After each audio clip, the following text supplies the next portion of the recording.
sold my soul to the bottle. Still none of my friends have left me yet. I'm the same man I was since the age of 13, and I've lived my life with no regrets. If you're looking for some freedom, all it takes is 10 drinks minimum. If you're looking for rhyme or reason, all it takes is 10 drinks minimum. Oh boy, we're back. We took a break last week. Well, I think Brody, I know. Hold on, Brody. Quit. Brody's already like angry. She's already mad. She's all, this show sucks already. Who's this new guy? Who's this fucking new guy? He was here like 2 weeks ago. Yeah. Hey. I thought we were friends, bro. Yeah. I know, right? She's just, yeah, she hasn't seen people in a while. Sure. I may have to hold her. I don't know. This didn't happen last week. Anyway, so Smiley's here. I guess this didn't happen this week. Oh, Studio Dog is having a little issue at the moment. And by issue, I mean a little breakdown. Just a little mentee bee. It's all right. Just a cheeky little mentee bee. There So, She is cute, though. We I got have Chris Chris in the studio. I'm in here, the studio. And We got Travis in the studio. Travis And we from have- Dust City Opera returning. What? What? I know we had so much fun with you last time. Yeah, I man. had fun too. Well, This is and, great. and I feel like, well, the last big event was the Sadness, Madness, and Mayhem. Was probably a little bit of decompress from that. yeah, we could do some of that. I thought Yeah. it was a good event. I had a good time. I'm very sad I couldn't make it. I was very sad not to see you there, Smiley. I have one observation right away. Mhm. Like, okay, two really. Like, I like that you guys did it at the El Rey. It made for a better venue that you could bring all the people in. But with that, like, I feel like less people felt they should dress up. I don't know. It was really weird. Did you get that sense? I felt like the number of people in costumes didn't seem smaller to me, but I was a little preoccupied. There was a lot of people who like looked at me like I was crazy. Really? Yeah, they were like, what the? They were like, whoa, what the hell? But you were not the most outlandish dressed. No, for sure. but there was definitely people that were like, whoa, I didn't know this was a costume party. I was like, it literally said it was in the event. In the event thing, yeah. I didn't make it. What were you dressed as? I someone asked me that, and I said, well, the event is called Sadness, Madness, and Mayhem, and I'm doing a little bit of each. Excellent. Yeah, you had the ram's horns. Yeah, and then I was in all black. I had a suit. A suit jacket on, then I had a cloak with feathers. What? It was pretty great. Yep. It was pretty great. Oh man, Yeah. Smiley didn't want to go. I work at a liquor store. Every like booze filled event, Yeah. like I kind of have to be there. Sure. I tried to get Valentine's Day off, and they're all like, are you kidding? It's on a weekend this year. And I'm like, damn it. Well, also, why are you trying to get Valentine's Day off, Smiley? Is there any particular reason? Is this something we should know about? Is there a lady? Is that what you're saying? No, I was bartending a party. I wanted to bartend a party, and they asked me if I could bartend a party on Valentine's Day, and I was like, "Fuck yeah!" Sydney Count says, "Travis," and then my boss was all, "No, fuck no." That's how bosses are. Dude. You have to be here. It's Valentine's Day's on a weekend. You have to be here. Did you tell him to go fuck his mom? Wow, dude. I don't know what. Oh yeah, we'll go fuck your mom. That got out of hand really quickly. Dude, I don't know what your. It's minute 6. Your relationship is with your boss. Okay, but, okay, Oedipus. I'm like really like we're friends. We're friends. So it's. Well, it was my boss, and he's like, "Well, you have to work." I'd be like, "Okay." Sure. Yeah. But since it's Smiley's boss telling Smiley to work, you can say whatever you want. Hey, I'm just here to give advice. I'm not here to take it. This is legal advice. Legal advice. We can take this as legal advice. I'm not going to follow it. I'm just here to tell you what you should do. Do as I say. I've been doing this for 20 years. I tell people what to do. That's how it works. You know? And then people go, "Hey, you know what you should do?" And I go, "Fuck no. Shut up. Go fuck your mom. Go fuck your mom. God dang. Burn in hell." So you felt it went pretty well? I thought it was pretty well. I thought that the very whole well thing attended, was great. Yeah. Year 3 for us. It was very well attended. The El Rey didn't burn down. That's good. The El Rey did not burn down despite the copious amounts of fire we had. Copious amounts of fire. And they kept putting like fire objects on fire on the ground. Yeah. And I'm like, this place is like fucking termites holding hands. They better be careful, man. And they were throwing stuff that was on fire to each other. It was crazy, man. It was crazy. Fun. Yeah, it was fun. A lot of fun having everybody in the same room because we were in the last space that we were in. We didn't have that luxury, right? So we were, I think feeding off of the energy of each other, the fire performers and the band and the string quartet. I think everything was really, really, I don't know, holistic. Yeah, and the string quartet. Yeah, they had a string quartet. Yeah, we had a string quartet. We collaborate with Giovanni String Quartet kind of often. Now you want to tell your boss fuck his mom, huh? Who's? What? Oh, yeah, you should have. See? You should have went. Just said they're going to be fire, motherfucker, and string quartets. I think we're mixing up events because you were talking about getting Valentine's Day off, but you ended up having to work. I guess you did have to work for Mayhem, too. Yeah. Okay, now I don't like your boss anymore. See? He's not a likable guy unless he's trying to sell you stuff. Yeah, that's true. I don't know. You know what? I like him. My mom says if you don't have anything nice to say, you shouldn't say anything. I've met him. I think he's nice. I don't know. He's nice to me. Sure. Was he trying to sell you something? Yeah, probably. Sure. Yeah, he probably was. I mean, he is a dedicated. He knows his job and he does it well. My favorite though is they were trying to sell me something, but like they also tried to dissuade me from buying something one time was probably him at the Bird. Yeah, at the Bird of Paradise. So we were on this kick. I don't know, like 8 years ago. Was it 7 or 8 years ago? Probably. Where we were going through and we were drinking all the alcohol that you would drink when you were like 19. Like underage? Yeah. Southern Comfort. Oh, yeah. Oh, God. Fuck, that's a good one. But yeah. I haven't had Southern. Dude, I should start doing that. I'd be all, you guys want to do a shot? And they'll be all, what are we doing? I'll be all, Southern Comfort. They'll be all, what the fuck? I'll vomit immediately. Because, I mean, I've gone back to Rumpelman, so I might as well go to fucking Southern Comfort, right? Goldschlager. Goldschlager. I heard the metal flakes like cut you. They cut you and like make you get drunker. Yeah, that sounds like science. But so we were doing that, and like we were doing Mad Dog, and we were doing Boone's Farm and all that shit. And Smiley was like, "Well, if you buy Thunderbird, I'm not drinking it." And fuck, man, I was like, immediately I was like, well, I got to get Thunderbird now because he said no.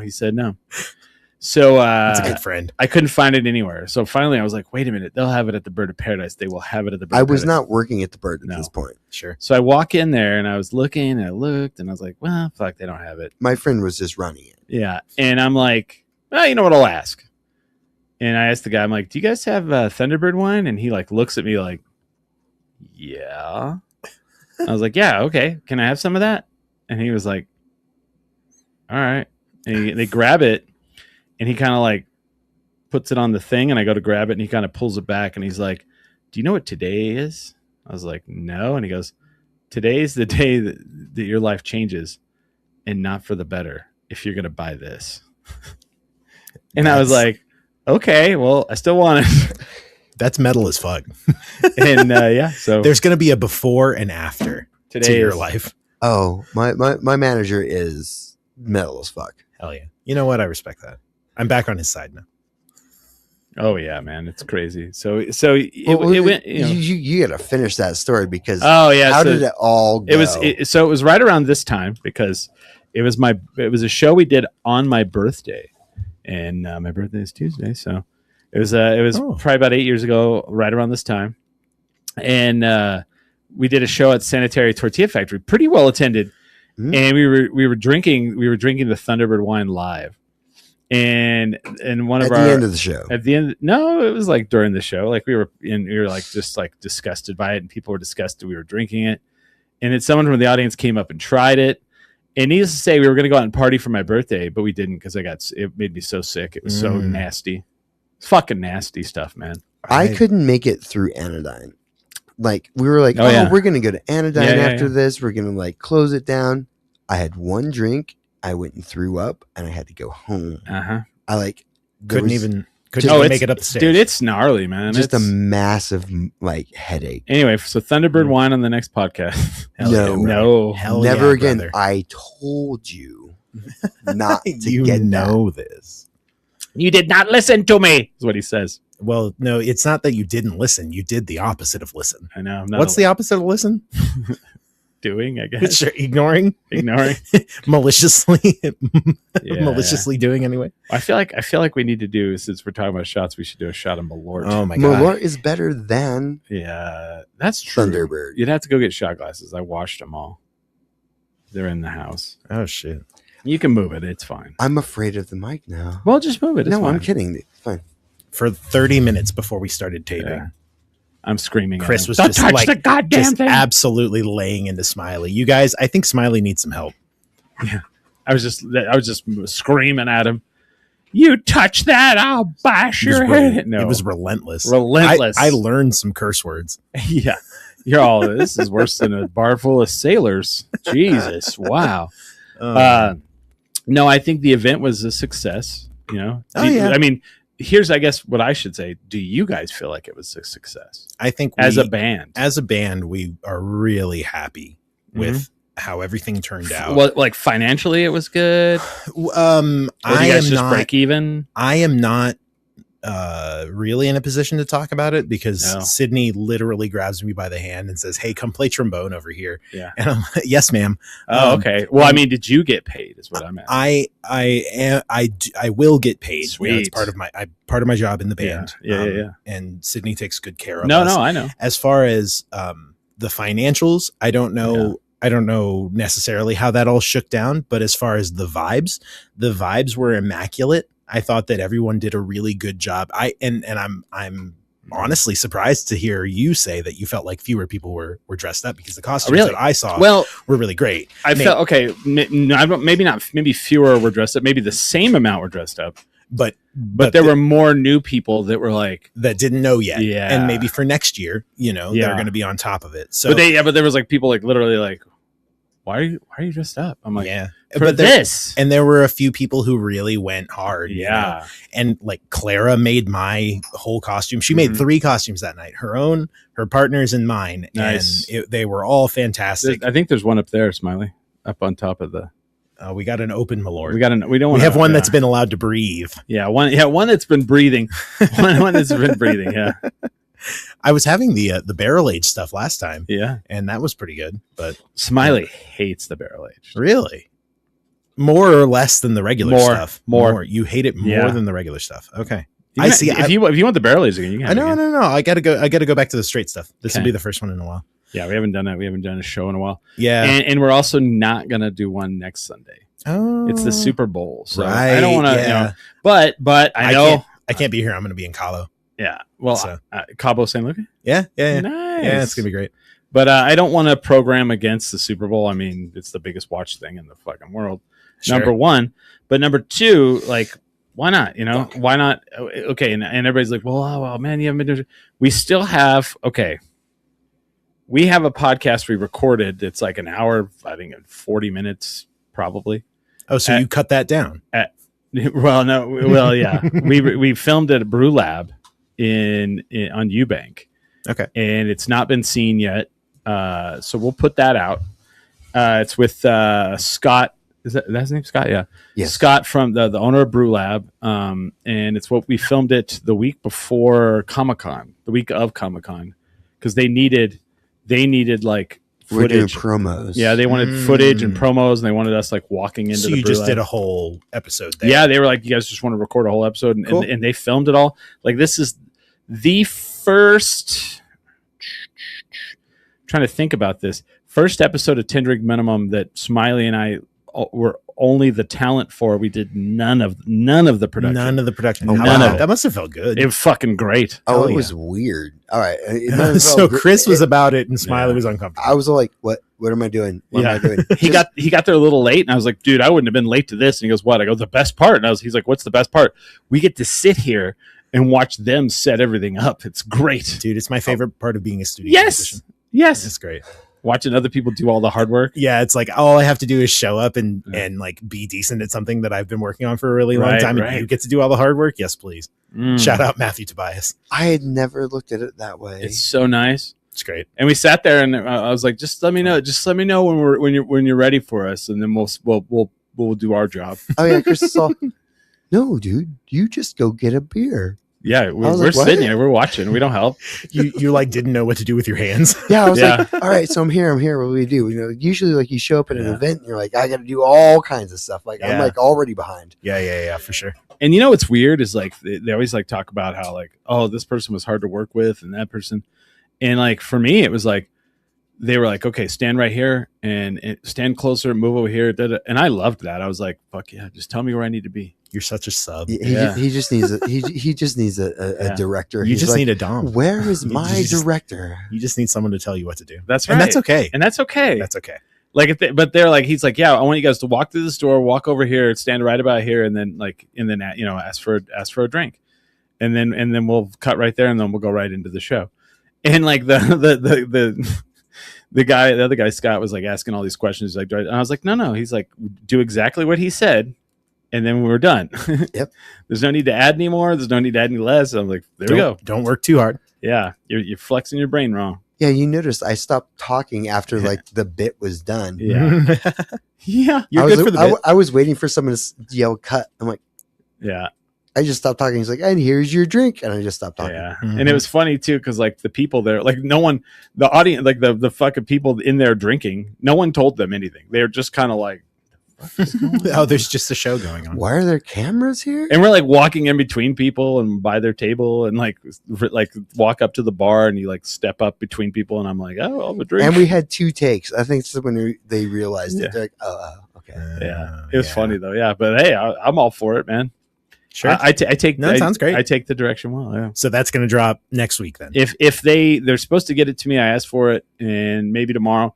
So I'm going to post this one by tomorrow, and then maybe I'll have it by the weekend up. You know, Rad video and everything. So cool. Heck yeah. On that note, and it was like multicam everything. I'm flabbergasted. Mm-hmm. People were watching our live casts in like everywhere. Yeah, at Comic-Con? Oh, yeah. Hell yeah, that's great. Yeah. Well, I mean, I'm sure there were some New Jersey folks who were calling in for Ming and them. No, I mean like all over listening for Ming and them, and all over Albuquerque for sure. Yeah. Oh no, Portland. Oh, okay. Portland, Oregon. Yeah. Hell yeah. Like. That's why I was flabbergasted. I'm like everywhere. Do we have connections in the Pacific Northwest or just? There are some, yeah. Sure. My family lives out there. Oh, okay, cool. Is that where you're from originally? No, I'm from Arkansas. Oh, you know what? I think I knew that. I think we've talked about this before for sure. How's that feel? Does that still hurt? What? Being from Arkansas? No, the only thing that hurts from being in Arkansas is how racist they all are. Wait, Arkansas is? You're kidding. When did that happen? Well, I don't know. I don't know when that happened. I think they came here that way. Sure. So yeah, when they showed up, like, so my family called me Darky, my cousins. I don't think you can say that into a microphone anymore. It's not 1950. Right. Well, at least they were quaint about it. Sure. Plus, also, you're not dark. I mean, no, that was compared to some people in Arkansas. That's true. That was actually like kind of the funny bit. Like I have green eyes, so I'm like, I'm whiter than you. They are beautiful. Why are you? You do have beautiful green eyes. He hides behind those red lenses. Uh-huh. Well, that's kind of go back to talking about the Portland thing. So what was happening? We got real derailed. Sorry. So my nephew from Portland is in town right now, and he was like, no, they were watching it. They were getting drunk and watching us interview people. Shit, yeah, that's rad. That's super rad. Did they see me with the parrot on my head? They did. Oh, okay. That was mentioned. You and Ming had parrots on your head, and they're like, "Oh my god, that was so crazy! Why weren't you there, Smiley?" And I was like, "I was manning the booth." Actually, your family calls you Smiley too. Yeah, everyone calls me Smiley. That's amazing. I've never met someone who calls him really James. Hardly. I forgot you had a first name, honestly. Oh, yeah. And everybody always thinks it's his nickname. It's like, no, that's his last name. No, I knew that. Yeah. I knew that. It's gotten me out of a lot of trouble. Yeah, sure. Guy Smiley. Oh no! Oh, people I'm sorry, we got these shots to do. People will come thugh and they'll be like, "We're looking for James." I'm like, "I don't know who that is." That's my government. What should we toast to my birthday? It's Chris's birthday. Yeah. Cheers! Happy birthday, Chris! Right? Slancha. Ooh. Honestly, I'm getting more of a taste for it. Yeah. Smiley loves it. Look at him.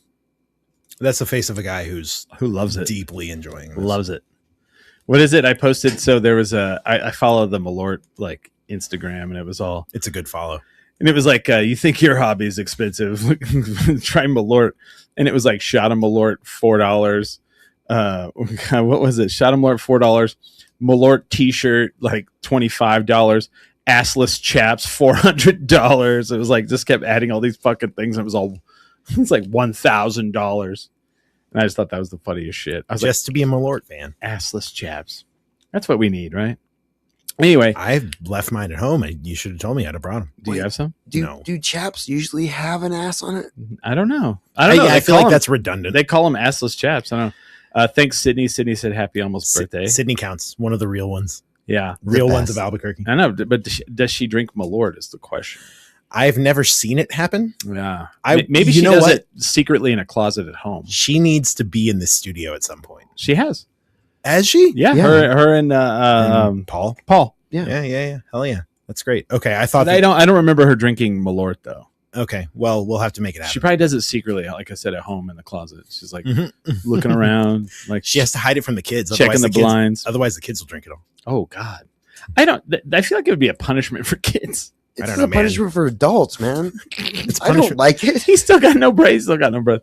So going back to the live thing, it was really funny because like when I first started doing the Comic-Cons back in 2019, like they would struggle to get people to do the panels because people who are good at that, like basically when you go to a Comic-Con, nerds, the people they try to get in like a city is like the radio DJs or the local news personalities to do it.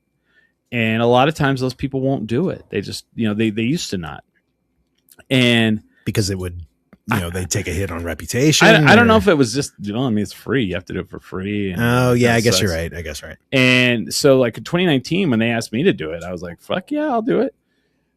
Because you don't have a reputation. I'm dumb as shit. And people are like, fuck that guy. And all that stuff. But no. So I started doing it. And like every year it's like escalated. And now like everyone wants to do it. Oh, it's like a prestige gig. Oh, yeah. Now. It's like hard to get. And you've been doing it for how many years? Since 2019, right? Hell yeah, brother. And we do it now for El Paso. We do every panel. Like they brought us down there. And then Houston, the first year I went, I didn't get one. And last year they invited me to do one. And then the day of, the guy, I walked up on the stage with the guy and he's like, there ain't enough people here. I'll do it by myself. You're good. And I was like, all right. That happens a lot. And I just got to hang out then? No. You didn't. This was before you got there. No, it was like the last panel of the day. And they'd already given me my gift bag and everything. And I'd never seen anything he was in. And it was like anime. And I was like, oh, all right, man, thanks. And the guy's like, well, you're free to chill out or go sit in the audience if you want. I was like, all right. And so we left. Oh, wait. I was there for that. Yeah, fuck yeah. We went to the bar, man. We were waiting like in the back room, like to go on stage. And the guy's like, I don't need you. And we're like, oh, all right, sweet. Sick. Later. And then they apologized to me. I'm so hungry. They were like, I think most people would have been put off by that, but you were like, fuck it, man. You mean I get to leave? No, because I get it. Like some people, especially like the anime voice actors, they're good at it. Like they already know what they're doing. And there's a whole niche. Yeah. Man. And so like my thing is cool. I get to know go my eat. Crowd. I get to go eat. Right. I get to go eat or go to the bar earlier. Let's do it. Hell yeah. And then I got the email. Hey man, we heard what happened. We're so sorry about that. Just hopefully that doesn't put a damper on. I was like, no, you guys are good. Thank you for asking. Yeah, we were starving and we needed a drink. Yeah. Took my goodie bag and left. Hell yeah. Thanks for the t-shirt and the plush toy. Early dinner. Yay. But so anyway, going back to where I was getting to is so this year they gave me the list of all the people that were coming and they're like, which ones do you want to do? And like, I picked like 6 and they're like, oh, those are all taken already. And I'm like, really? The dude who did this for you when no one else would do it, you already given everything away. I'm like, okay, cool. Fine. And I'd already like noticed that they had put out that they were doing this live stream thing. Well, for me, I mean, after a while, the luster of things kind of, you lose the luster of things. Right. And after you met a lot of these people, like they're just people. And so I'm like, okay, cool. Well, for me, it's always like progression. How can I like advance what I do and get my face out there? Super cool in shape people. Yeah. So I was like, well, what's going to be better if I'm in front of like, maybe 15 people, maybe 1,000, who knows? Depending on which celebrity I get. Right. Or I'm on the live stream that's like playing all day, every day of the con on social media, which will get my face more seen. Well, I chose, and it was funny because, like, again, they put out the thing, I answered it, and they were like, "Oh, okay, hey, we probably think we're going to get a lot of people that want to do this," and I knew, I was like, "No, they're not," because no one knows what this is. Mm-hmm. No one knows what it is, and they will not jump on it unless they know what it is. Mm-hmm. And so, sure enough, the guy hits me up. He's like, "Oh, well, like, you're probably gonna have to do more than." He's like, minimum you'll do 2 hours Friday, 2 hours Saturday, and maybe 2 hours Sunday. And it ended up being like 13, 14, 15 and a half hours. Jeez. So then the day of Friday, he goes, he's all, "Hey, one of the groups backed out, so it's only you and like 101.3 The Hustle is all that are doing it." He's like, "And we're gonna throw Ming in there." Well, I'm like, "Well, Ming's not gonna do it by himself, so that's also us." So now we did like literally, if you go on social media, Smiley, Ming, and I are like the faces of like Albuquerque Comic Con. That's all I've seen in any of the stuff. And now, and guess what? Next year, it'll be they'll be like, yeah, so many people signed up to do this. So and they'll find another thing for us. Yeah, we'll move on to whatever. Yeah, for sure. Has anybody cut together a good highlight reel yet? I'm sure y'all had some good ones. Like they have all the footage. I don't know. So we've cut out the two big ones, like the Juliette Lewis thing and the Tia Carrera thing, which were the big ones. Those are big names. The one I really want, and I'll get this. I'll try to get this for our audience out there. Is the first 45 minutes of the thing, and this almost got. I feel like this probably could have got us fired, but I didn't care.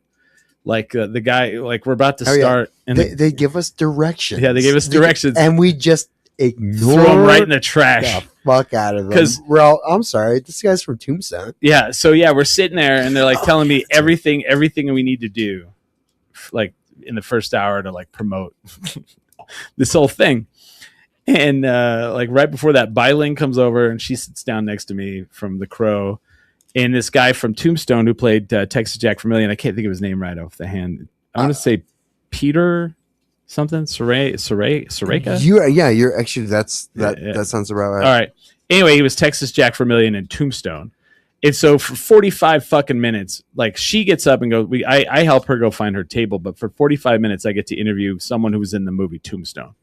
And integral to it. Integral. He was like the guy that brought all the guns for them. He's the guy that got all the horses for them. He's the guy that got all the stuntmen for them. So he was playing multiple roles. Oh, yeah. And he does that for all the Westerns nowadays. He has a whole production company. He just happened to play that character because they're like, hey, wouldn't it be cool if, since you're taking care of all of our authenticity, why don't you just play this character? And he's like, well, I guess I will. And I got to talk like Westerns and like which ones were authentic and which ones are shit. That was like 45 minutes. And like, I'm looking at the chat and they're all, what the hell is this? Walk around, show us what's going on. And I'm just like, you were laser focused, fucking laser focused on talking to this guy. Peter Shrenka was right. Peter Shrenka, yeah, you got it.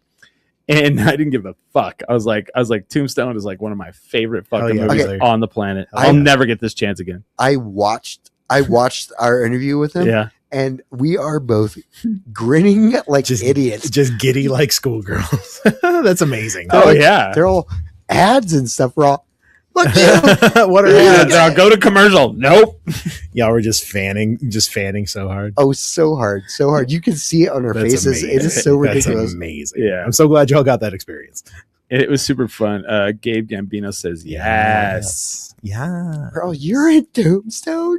Yes. That's great. Brandon Smith says, but you have mayor of downtown credentials. I've heard that. I've heard that you are mayor of downtown. Yes. Sometimes I am. Sometimes. I don't even know what that means anymore. But like, is that a burden that you can put down? I think you are just the mayor of downtown. That's your crown. You know what's funny? Look at your chair. It's funny when it's funny. It's a funny thing. It's a joke. It's a funny thing. But like, the weird part is there are people who it upsets.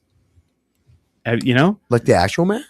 I don't know. I don't give a fuck if it upsets him. He can go fuck his mom. I've been Ouch. I've been in a room with that guy like a bunch of times, and I always want to say something, and I never get a chance to or have the courage to. But one of these days, it's a little upsetting because I used to work with him. Sure, Like, he seems like he's probably fine. He's a fine guy. Like, I'm sure he's fine. I worked with him at Asian American Federation, and I was like, he didn't want to come on our show. Number one, this is a stand-up guy. Sure, I almost got him on the show, but then he became mayor. Yeah, wow. Before he was mayor. After his campaign was over, he was like, "I'm mayor now. I don't do stuff like that. I moved to the country club." Yeah, I've only ever seen him in person in religious spaces. So, okay. I've seen him. I've seen him out in the Civic Plaza, and anywhere hands could be shaken and pictures taken. What's the matter? The face that Smiley threw when I said that was pretty good. So but I've had people that are like, I don't know why people call you the mayor downtown. You shouldn't be the mayor downtown. And I've had that said to me. But who should? And I literally there's a guy who said this to me. He goes, I think I should be. And I told him, I was like, awesome, take it. It's all yours. I'll fight you for it. No, and then I immediately was like, you can have it. And then all of a sudden they were like, oh. And I was like, and then people can hit Heavy you up. as the head. And people can hit you up and tell you that you need to do something about the roads. People can hit you up and tell you that you need to actually run for mayor. People can will hit you up and say, hey, you should use your voice to speak out on these things and these things and these things. I said, you can have all that. And then all of a sudden they were like, oh, well, people really tell you that you should run for mayor. Oh, dude, I've heard that all the fucking Have time. They thought that through though? No. Clearly not. No, I have. And I went, no, absolutely not. Sounds awful. Too much responsibility. Well, yeah. It's not that. I've been in city politics before. Yeah, that's right. You're interesting. Indeed.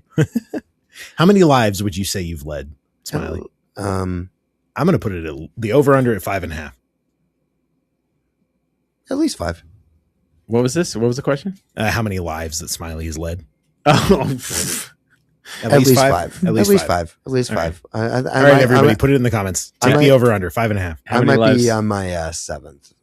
Yeah, but one of them. I feel like is that not a normal thing that we all go through like several lives? Dude, some people really hold on hard to the thing they decide to do first. They do, and I'm not old by any stretch of the imagination, but I'm getting into my mid-30s, and like starting over is always an option. Is it? It is. It is, and so I turned 51 on Friday. For everyone who was wondering. Happy early birthday. Thank you. And I feel like I still have a couple more to go. It's weird when people people my age, like signing, like folding it in. You're middle-aged, man. Folding it in. Dude, you got the entire extra half of your life ahead of you. Yeah. Wait, are we saying that Chris is going to live to 100? Why would I not, man? It's called nanobots, brother. Yeah. Sure. They say that the first person to live to 150 has already been born. That's right. I believe Chris Burnett is that person. Yeah. I take a swig of Malort. The picture of health. I'm fairly healthy. You are healthy. You're not an unhealthy 51-year-old for sure. Everyone in my family lives to 100. Almost 51-year-old. It's everyone in your family lives to 300. Is that what I heard? 100. Oh, okay. Yeah. 100. So, and then they pretty much just give up after that. Yeah, sure. Why would you keep going? Yeah, I don't know. Everybody says I'm here for a good time, not a long time, and I'm having a terrible time, and this is taking forever. Oh, no. You're looking at it wrong. Everyone in my family lives to be 100, and they tell you that very early on. So, like, this is how you need to live your life. You're going to be here for a while. It's a marathon. It's a marathon. My family lives a while. Three of the 4 of my grandparents lived into their 90s. 3 of the 4. All 4 of my grandparents were born in 1935, and 2 of them are still alive. So they're in their 90s now. Solidly. See, that's it's genetics, man. Gonna be here for a while. And my one we're getting through it. My last grandparent, who passed away, a couple years ago.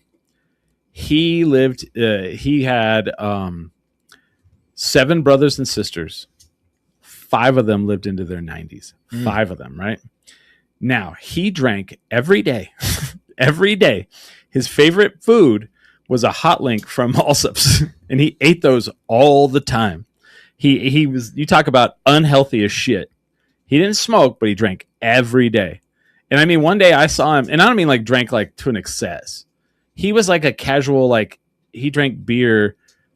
It's like James Bond. This is my James Bond that drinks like the martini. shittiest beer you could have ever imagined. He would probably have 6 to 8 beers a day, but wouldn't be drunk because he drank every You're day. talking about that one movie he had Budweiser in. That is not. I mean, that doesn't count. You can't drink all day if you don't start in the morning. So He did start in the morning. Sure. I'm not kidding. Like, but he worked. I mean, honestly, had at that point, was drinking beer healthier than water? Who's to say? I'm just asking questions. He drank every day, and he had a couple of different businesses that he ran while doing this.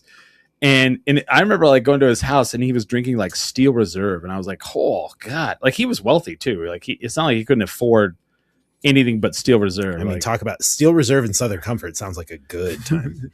we should. Did we say that on air? We could mix that. Sure.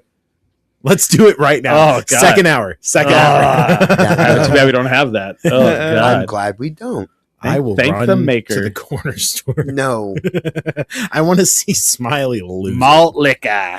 Some malt. You got some malt liquor there. So at work, you know how back in the day, I don't know, maybe you don't know back Steel in the Reserve tastes like metal. That's why it's called Steel Reserve, Smiley. Well, there used to be like back in the day, Brass Monkey, which was the Beastie Boys hit. That Funky Monkey. Do you know what Brass Monkey is? It's orange juice and malt liquor. Malt liquor, yeah. You pour out some of the malt liquor down to the label, and then you fill it full of orange juice. You drink it. Yeah. So at work, I work with several dudes that like they love the White Monster energy drink. You know. Oh my God. And the White Monster was my nickname in high school. So I was like, what happens when you pour the White Monster down to the M and then you put malt liquor in it? and we nicknamed it the Ghetto Blaster. That's pretty good. And so That's pretty good. I've never even had it, so I don't even know what White Monster tastes like, but Sure. it's all about it. I don't drink any energy drink. I don't drink sodas and I don't drink energy drinks. Talk about health. What, you think you're better than me? Yeah. No, I don't. Not at all. Do you drink energy drinks? I've been known. I don't so I'm a big coffee guy. Like I love I love caffeine. But I'm so sorry. Really? You're not a caffeine guy? I haven't had caffeine in over a decade. That's he can't. Fucking crazy. Can't or won't? Can't. He can't. He's had two heart attacks. I had 2 heart attacks and a minor stroke in my late 20s. Yeah, see? God. So that's nuts. Healthy man over here. So I couldn't have them ever again. But you drink never have Topo Chico like that just calms him down. Sure. Oh yeah, man. Sure. Are you kidding me? No, not at all. Yeah. Like regular. Yeah, absolutely. So no, I'm a big coffee guy. I love caffeine. But occasionally like I don't want, and I used to do coffee black, but I can't anymore for acid reasons. Do you do mushroom coffee? No. Get very Joe Roganish. Do you drink mushroom coffee? It's supposed to help for your cognitive abilities. I don't know. Oh, that's crazy. I don't know. That's crazy, man. That's crazy. That's I don't know. Crazy. I don't know. I have not listened to a minute of any Joe Rogan podcast, and I think I might keep it that way. Yeah, good for you. Sure. Psychedelics? No, they make everything. They make everything out of fucking mushroom. You can get mushroom everything anymore, dude. But mushrooms are crazy. I do drink mushroom coffee though. Yeah, and you like it? I do. Is it good? It tastes good. Sure. Yeah. And you drink it with cream and sugar, or just like sort of like I do like a brown sugar oat milk.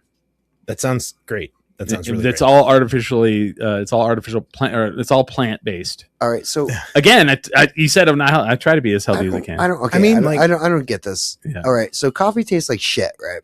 Sure. Yeah. According very, to very astringent. Very like who's shitting in your coffee? Contrary. You're not drinking the right coffee, my friend. To like what you would normally think. Yeah. What is palatable? Sure. And so you're not even drinking that. You're drinking mushroom swill. It's like a mushroom coffee blend. They blend up mushrooms in coffee with coffee grounds. Dude, that sounds like you some guys Great crazy, Depression man. stuff. It's good. Like that's some Civil War era. Like we can't get our hands on coffee. I'm still cognitive. I'm not like sure. I don't have dementia. I'm just kidding. Not yet. Not with that attitude. Not with that attitude. Hey, try not having caffeine for a decade. I think it's good. Oh, you're like bitter about it. Yeah. I am. I miss it. So all right. So you drink coffee. Where's the coffee place in Albuquerque? Honestly, there's a few. Like all right, you're gonna say Zendo. I do like Zendo a lot. So going to a coffee place, I don't think you can really go wrong with any of the big ones. I recently What are the big ones? I recently had a really great time at Castle Coffee, which Dude, I didn't know that is the best one. I didn't know that they had 3 locations. So I sat there waiting for Mhm. my friend for like 40 minutes going, God, I hope she's all right. You know, she was at the other one. So I really like Castle. As far as like local roasters, Red Rocks is doing great stuff. I haven't had Red Rocks. They like, you can buy it in a grocery store, but they actually give a shit. And it's good product. See, that's how I feel about Castle. Yeah. The Castle guys are coffee nerds for sure, and same thing with Red Rocks. Well, I've had them. We had them on the show. Oh, okay, that's cool. And couple times. I've been on their podcast. They've been on here. They travel with their own coffee, like pour over, like French press kits. That's right. That they will not travel without because they are afraid to not get a good cup of coffee where they go. Like, I mean, I think that can be taken to an extreme. It can, but I respect it. Sure. Like if you are committed to your cup of coffee that much. Yeah. I took a guy, we had a fan that hung out with us from Chicago, and then here in Albuquerque, and I took him there. And then when we went the next year back to Chicago, he asked me to bring a bag of coffee from Castle. No kidding. Yeah. That's great. Like drugs. I've had good coffee basically from all of the roasters in town. So, you know, it's a good town for beer, good town for coffee. Like it's a weirdly good town for coffee. Yeah. Because I remember I went to DC to work for a couple weeks, and they were like, "Oh, you're gonna love the food and all that." I never found a coffee place that was good. The only place I could go that was decent enough was like Dunkin'. Okay. So there's a question, I think, about good coffee, and it's between like quality of brew or consistency, because I think there are a lot of places that do not have necessarily great coffee, but it's the exact same every time. Yeah. And there's something to be said about that. And there are some places that do really interesting coffee and they'll dial it. They will absolutely dial it in. I'm going to shout out Trifecta in the North Valley. I haven't had that one. Now I got to go. Dial their Trifecta. Trifecta. Okay. Yeah, it's really, really good. So yeah, I mean, like if you're going for consistency, there are some places that can make some really, really solid coffee, and it's the exact same every single time. And I know somebody's going to listen to this from DC and go, "Oh, you didn't go to this place." I went to 5 different fucking coffee shops. If you're in DC and you have to try 5 different coffee shops, I'm going to say that it's probably not a coffee town, man. Trifecta is legit. Shout out Sydney. Sydney, backing me up. Counts. All right. I like Little Bear as well. Little Bear's good. They do good roasts. If I'm not going to go to Castle, I like Little Bear. What's the place over there on Mountain? Slow Burn. Slow Burn, very good. Very also good. Iatov? I've not been to that one. Iatov and Nob Hill? Okay. Very good. All right. Yeah. Because I when I go to Nob Hill, I go to Slow Burn. Or I go to Little Bear. Yeah. It's only a little bit farther down, but Iatov is walking distance. But I will not go to Little Bear downtown because I have both Zendo and Castle. Oh, right. I mean, I'm gonna not, Yeah. I'm gonna go if you're on one side on Zendo and then the other side you go to Castle. Well, if it's Sunday, you can't go to Castle. Yeah. Oh, they're closed on Sundays. Yeah, I didn't know. I work on Sundays, so yeah. They cannot. They're not open. But it's really weird. It's like I'm about. Here's the other problem I have with people in their coffee like recommendations, because I've had to like ask questions now when people go, "Oh, you got to try this place for coffee." What do you drink when you get a coffee? What kind of coffee you getting? Generally, I'm just getting if they have a pour over option, I'll ask them to make me a pour over. Okay. But generally, I'm just getting a drip brew. Okay, I'll do a drip brew, but I like an Americano as well. Americanos are good. If I know the place has really good espresso, then I'm going for the Americano. But like people, I remember when this fucking Dutch Brothers was coming in. It's a cult. Yeah. Everyone was like, "Oh my God, Dutch Brothers is so good, so good." So I go there and I get a fucking coffee, just coffee underline with a little bit of oat milk, and I try it and I go, "Whoa, what the fuck?" And then the people say this to me, "Oh well, what did you get?" I go, I got a coffee. And they're like, oh, you're supposed to get a caramel macchiato and blah, blah, blah. And I'm like, that sounds like a milkshake. I don't want a dessert. I don't want a dessert. I want a coffee. I want a fucking coffee. I don't, I don't and want coffee. So now I have to ask when somebody recommends something, I have to ask, well, what do you get there? And then if it has like fucking whipped cream and sugar and, you know, all this, I'm like, no, never mind. No. I don't trust you. I would like a cafe au lait. Yeah. Please. What is that? What is that one that everyone makes fun of Californians when they order it? God dang it. It's like half steamed milk, half it's a flat espresso. A flat white. That's Australian. No, not a flat white, but it's right there. It's like right there. About a half calf. Not a half calf. There's one that's like, it's got a funny name. Somebody sound off in the comments. Yeah. You know, but it's like, I don't know your drug lingo. White California lady. I don't want to upset my stomach. I'll get not a flat white, but it's right there. Yeah, it's right in there. Yeah. Sure. Yeah, flat white is great. All right, so I work at a liquor store in the war zone. Yeah. Sounds like a coffee place. And you sound like people talking about different strains of heroin right now. I do, right? It's very sad. Oh, it's not wrong. You're not wrong on that. But again, like you might as well just be sitting on this corner all like, oh my god, this brown powder. Yeah, I'm all. What kind of black tar dog food are we talking here, brother? And they'll be all. Do you put whipped cream and sugar in that shit? I need some horse. Oh man, that tastes like sugar. That's what I'm looking for, man. I want the hard tor, man. What part of Asian is this shit from? Oh my god! How did we get here? I don't know. You started drinking coffee. Sure. Well, you're just bitter, dude. You just wish. You're bitter like the coffee. Well, yeah. I loved coffee so much. I gave myself 2 heart attacks and a stroke.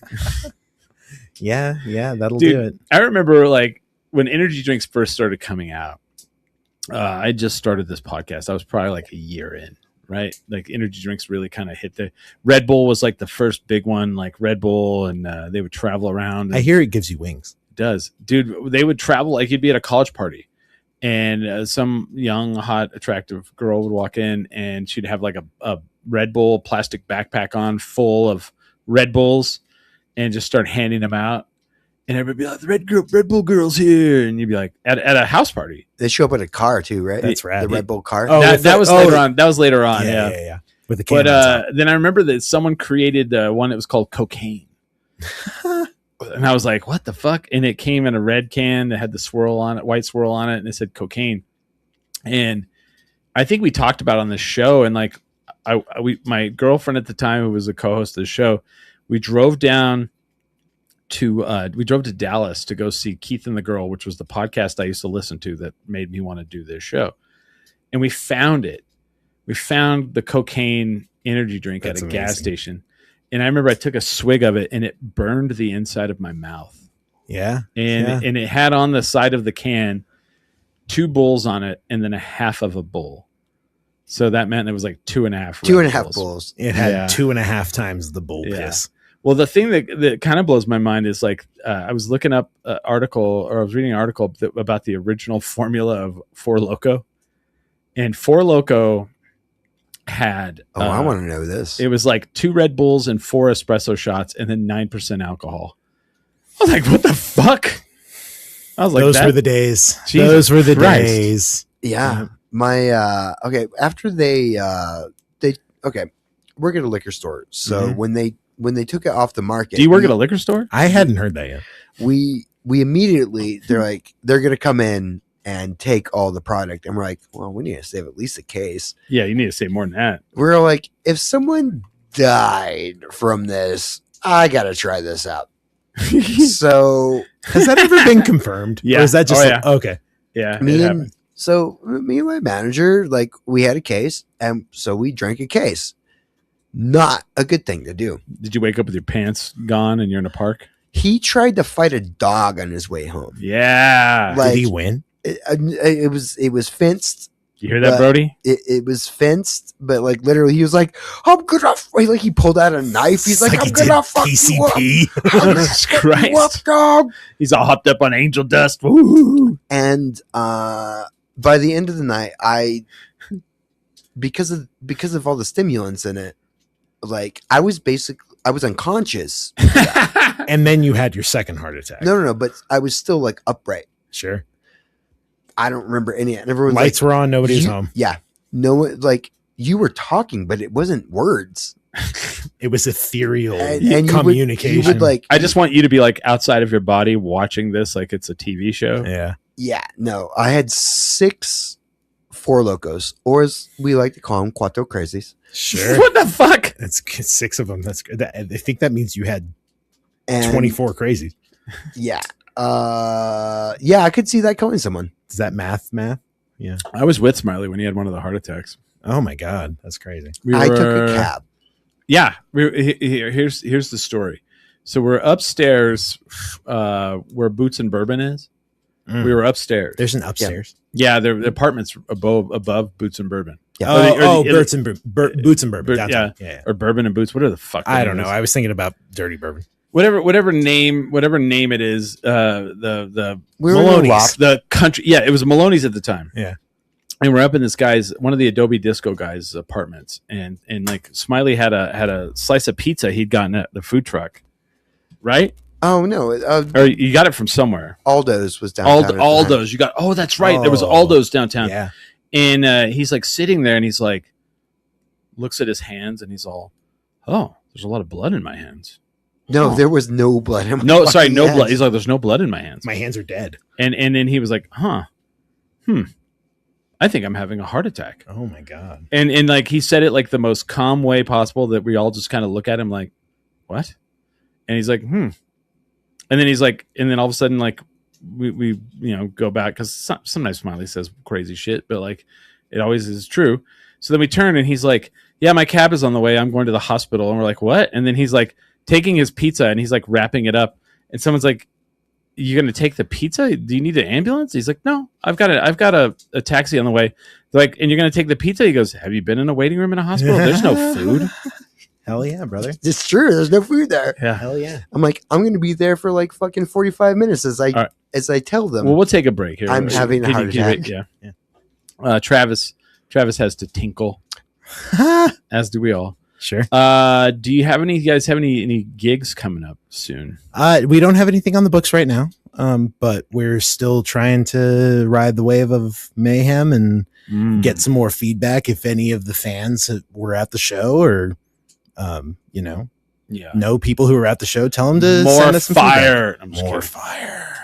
The only thing I have is February 7th, Duke City Championship Wrestling Hell yeah. at the El Rey Theater.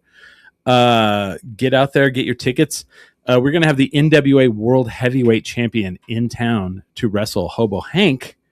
No way. And I'll have more about that. We're going to take a break. So stick around for the second hour because we all have to pee because apparently we haven't drank in a while. And with that, we are 10 drink minimum.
I sold my soul to the bottle. Still none of my friends have left me yet. I'm the same man I was since the age of 13, and I've lived my life with no regrets. If you're looking for some freedom, all it takes is 10 drinks minimum. If you're looking for rhyme or reason, all it takes is 10 drinks minimum. Oh, gosh. This mic is hot. I'm ready to go. I'm Chris Burnett. I'm your host. This is 10 Drink Minimum. All the things I didn't do at the beginning of the first hour. The show is sponsored by Topo Chico Hard Seltzer.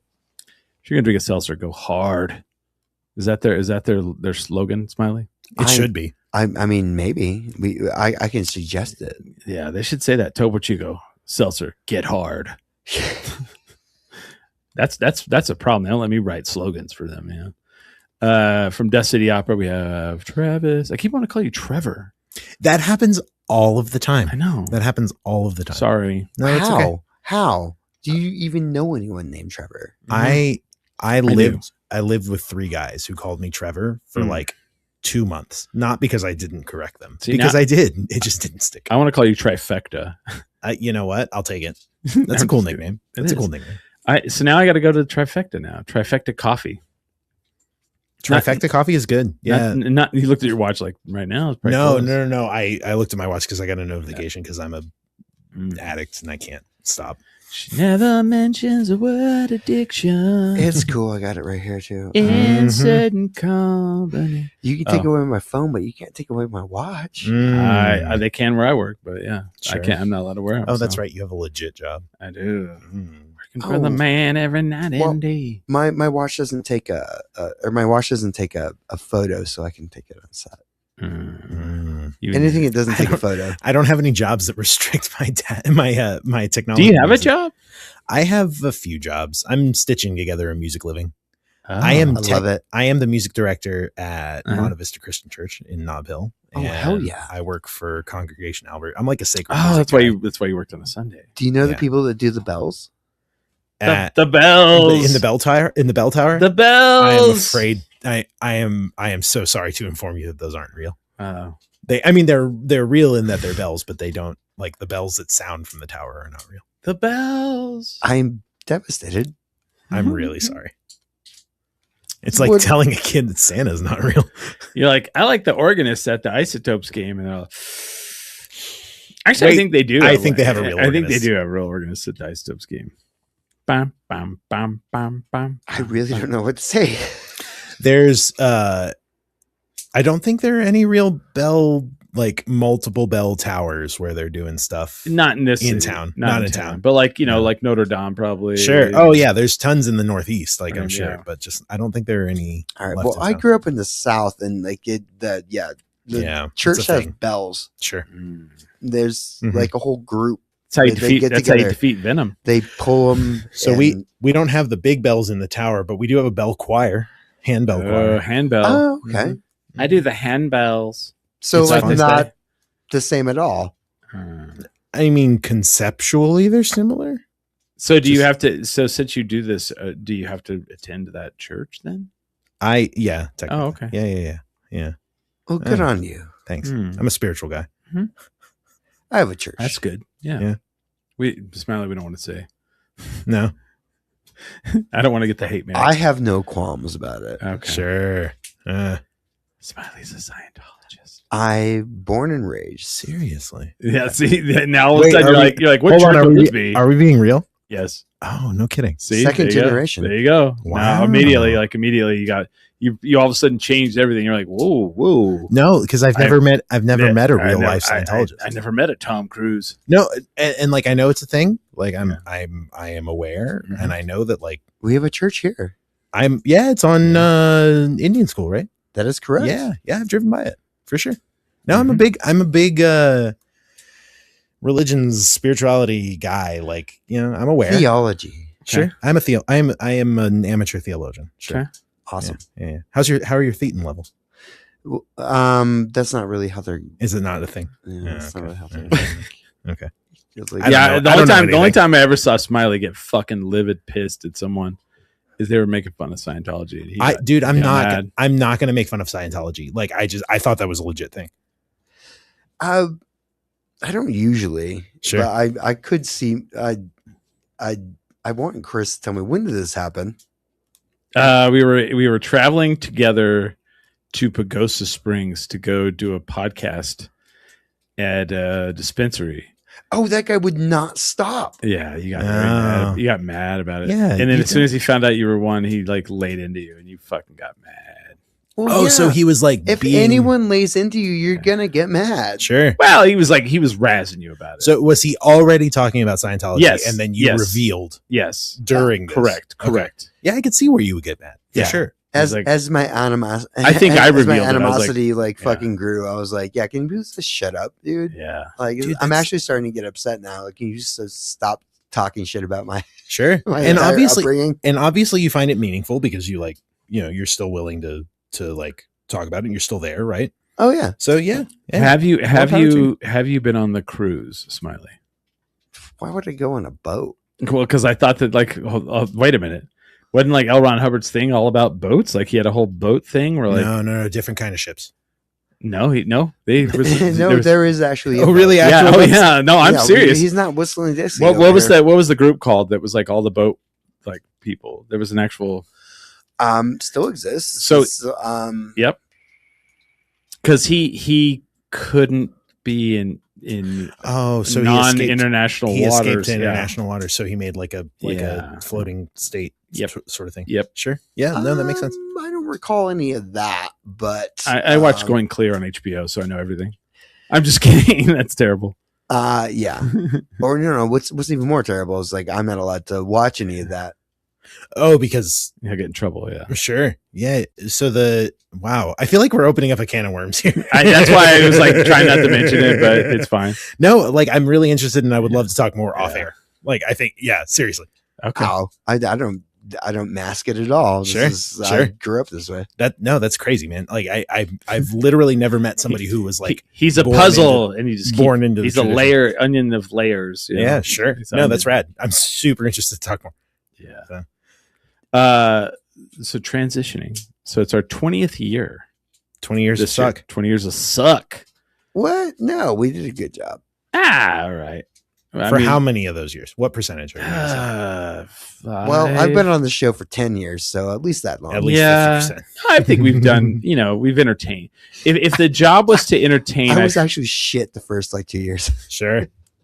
weren't we all? But I feel like as 20 years of 10 drink minimum, I would say if our job is to entertain, I mean, the people who like what we do, I feel like we've entertained them, The And people who is there anyone who hate listens? Oh, dude. Apparently. I found this out. Like I was, so we had a stand-up comedian on the show who will remain nameless. And they were like, I saw them at Halloween and they're like, oh, hey, I did your podcast and somebody reached out to me and then I ended up going on a date with them, which all of that is not good. Like why? Okay, wait a minute. You were on our show. One of our listeners saw you and was like, oh, hey, I'm going to reach out and ask you on a date. Not really how I would go about things per se, but whatever, what am I? And then they were like, oh, actually they watch your show and they hate it. Like they hate you guys, but they watch every week. And I was like, well, then that means I've made it. Because if people hate listening to us, yeah. Wow. wow, You know what? we've made it. Yeah, I think Yeah. you did it. That's when you've made it. I don't know. Finally. We have a That's like At- SNL. yeah. Like, Yeah. fuck this shit. I hate it. I watch it every week. We just found out. I just found out the DCO has a hate listener. Really? Yeah, just somebody posting on something on Sure. yeah that Sydney forwarded to the group chat. It's just fuck you and your shitty band. Just like whoa man, get a wow. hobby. Yeah. Well, okay. Here's the true story of art. Art is Famously subjective. absolutely. That thank you for that. because that's what I was exactly trying to say, but I was trying to like get the words. Sure. And the thing with that is art. Like the problem I have with like what people think art is. Everyone thinks art has to be beautiful, and it doesn't. It does not. Art Whoever said that is not an artist. No, not an artist, and not someone who appreciates art. Because sometimes when artists, a lot of times, like I mean, fuck, look at punk rock. Look at. I was always told growing up, art is just putting a mirror up to reality. Yeah, art should make you feel something. Yes, not necessarally good. Not good. Not always good, but it should make you feel something. We like to say that DCO it's not feel good music; it's feel bad music. Sure. Yeah. It's uneasy listening. And that's okay. It's you like want to feel something. Yeah, listen to it. Yeah. Okay. Look at two of the bands from the 80s. The Strokes. From the 80s. Oh, two of the bands sorry. from the 80s that fucking have withstood the tales of time. The Smiths. Okay. And the Cure. Is that feel good? Is that feel good? Happy fucking music? That's feel bad music. Yeah. Okay, that's fair. Do you get a bunch of pussy from gas station attendants? This is at Alex Weller 3548 because 3547 was taken. Wait, what? Do you get a bunch of pussy from gas station attendants?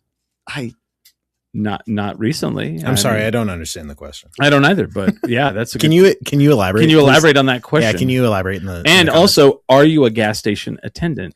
Are you offering? Yeah. Is there pussy at the gas station is the question. I have never seen this to be a viable thing. Or been to a gas station and been like, oh my God, that is the hottest girl I've ever seen. Why would you go for the attendant when you can call the numbers on the bathroom stalls?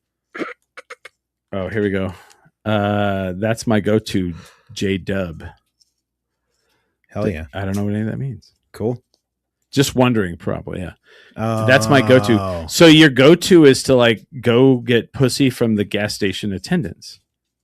And we're back to all subs hot links. Fuck yeah, dude. My grandfather lived off that shit, dog. All right, and this guy's slanging them. I did actually. Back in the day, there would be like some cute girls at the all subs. Dude, yeah. I mean, they work at all subs. Like you're over there, like hitting on them. They're like, okay. They're like, I'm here. This is where I'm at in life. Is fucking all subs. Not that making a career out of working at all subs is. All right, I take it back. I take it back. This is not something I do nowadays, but yeah, definitely when I was like 17, do you 19. You think that contributed to the heart attacks? Oh no, that was caffeine for sure. Yeah. Sure. It wasn't. It wasn't. Was that her name? It wasn't the pussy from the gas station attendants. No, it was not. My gas station pussy is my next band. That's really good, Sydney. Oh my God. Hey, Sydney, can I play in that band? Gas station. Or just say like all subs pussy. Sure. Because like that band's not gonna be taken, right? Like yeah, oh yeah, for sure. Hey, Albuquerque has been great. We've been all subs pussy, and we're out. Dude, if all subs pussy's taken, just do all subs bathroom pussy. Sure. They're pretty. They're pretty. Your SEO is going to be so good. At Alex Weller 3548 says they are pretty. Got some makeup on. Yeah. Nice. Hey, if they fry a Oh, burrito wow. and then give up the pussy, Jesus Christ. I don't know. If you like, then you better put a ring on it. Wow. This went great. Yeah, we really got out of hand. But yeah, we do have some haters. So I feel like here's why people okay. When I get hit up and someone's like, "Hey, I'd like to get a drink with you so I can talk about this podcast I want to start."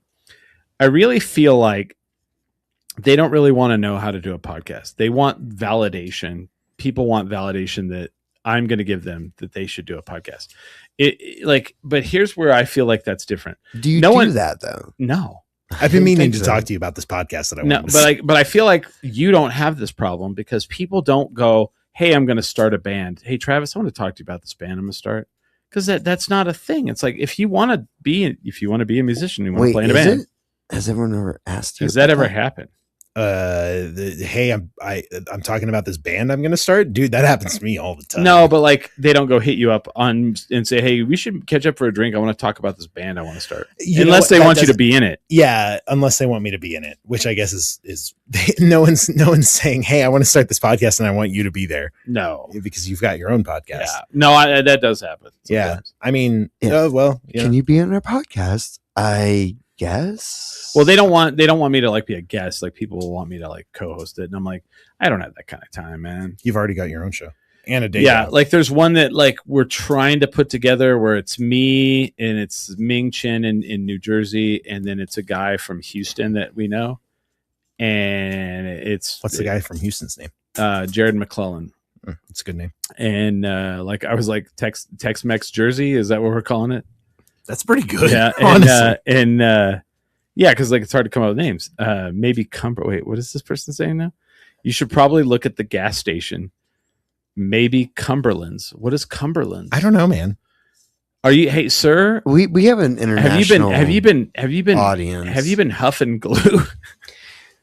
Have you been drinking Malort, dude? Don't put that on Malort.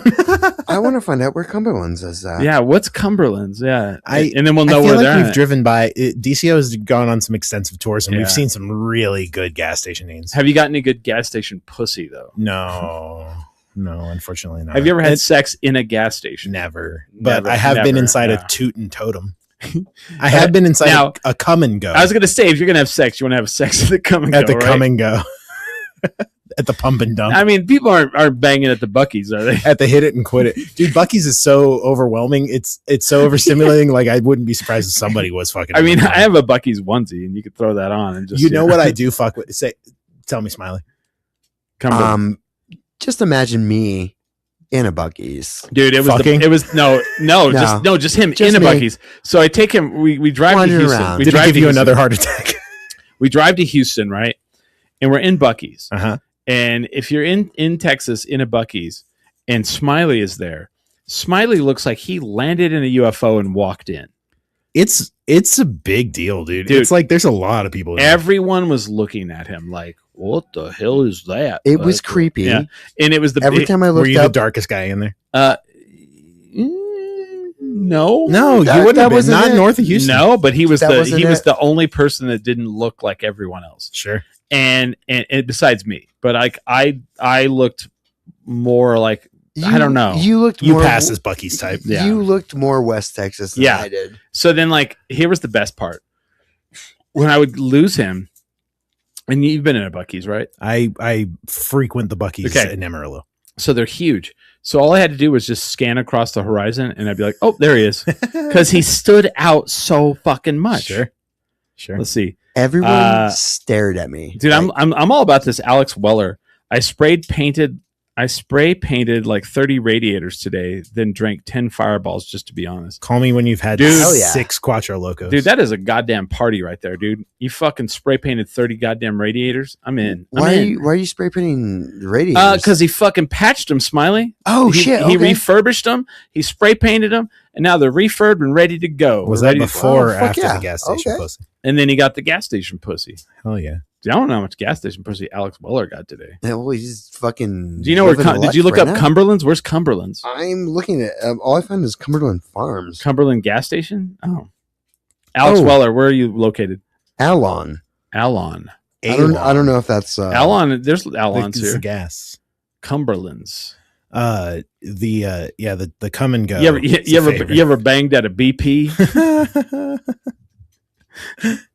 It's always funny to go to a new place and to find the places that have the funny names that no one thinks about. Like there's a chain of department stores in the Midwest, which apparently neither of y'all have been to the Midwest. I have. It's called Menards. Oh, Menards, yeah. Yeah. And in the same parking lot where there's a Dick and Menards, Dick's and Menards, like we had a real good time with that on the road. That's amazing. Yeah, it's really great. And it's funny too, because like everyone just has grown up with it, and like is just oblivious. So in Clovis and Portales, where I grew up, you're in Eastern New Mexico, boy. They have a fast food place there that's very popular called Taco Box. And the one in Portales, no one gave that any thought. That didn't go through. Hold on, the one in Portales is pink. That's amazing. It's the pink taco box. In the Northeast. Alex Weller says it's in the Northeast. Well, awesome. Well, if I'm in the Northeast, I'm going to Cumberland's and I'm going to look for the painted ladies at the gas station. Or if you come to New Mexico, we're going to send you to an Allsups and you can see what you can do. You're all, hey, I want a chimichanga and that butt. No, I think that might work. Do you want ranch with that? Or taco sauce? No, Taco dude, sauce, taco bro. Sauce, bro. Bro. It's about the taco sauce. Honestly, and bro. that butt. Honestly, bro. Sounds like it would burn. Oh yeah, it would totally burn. But I have Allsup's taco sauce in my refrigerator. Of course you do. For butt purposes? Oh no. Oh God. Wow. No, not at all. And then he just says my left contact just fell out. Well, that's what happens when you bang at the Allsups. At the Cumberlands, get it right. At the Cumberlands. I still haven't found it. He said it's in the Northeast. He already found it. He beat you to it. Yeah, Alex Weller beat you to This it. is the beauty of having a live show. This week's number one fan is Alex Weller from the Northeast. Bro, I'm so glad you're having a good time, man. I am so glad. He's been huffing radiator paint and drinking Fireball all day long. Hey, that's not. Hey, you remember that time I showed up to that music festival with a keg of Fireball? Yes. A keg of Fireball? Yes. It was the weirdest. Okay, I don't even know how to explain this, right? He comes in and he's got it was like a little keg shaped thing. All right, so hold on for the listeners at home. Are we talking about like the size of like a Heineken keg that you buy at the grocery store? Yes, or like a no, it was that size. It was the little mini Heineken keg size. No, it was bigger. Than was that. It bigger than that? Well, okay, it was a little bigger, like a pony keg. Okay, but it was like it had three. It had like 3 spouts on it. Yeah, because So it held 3 1.75s inside of it. Oh yeah. Okay, in so plastic bladders. 3/5.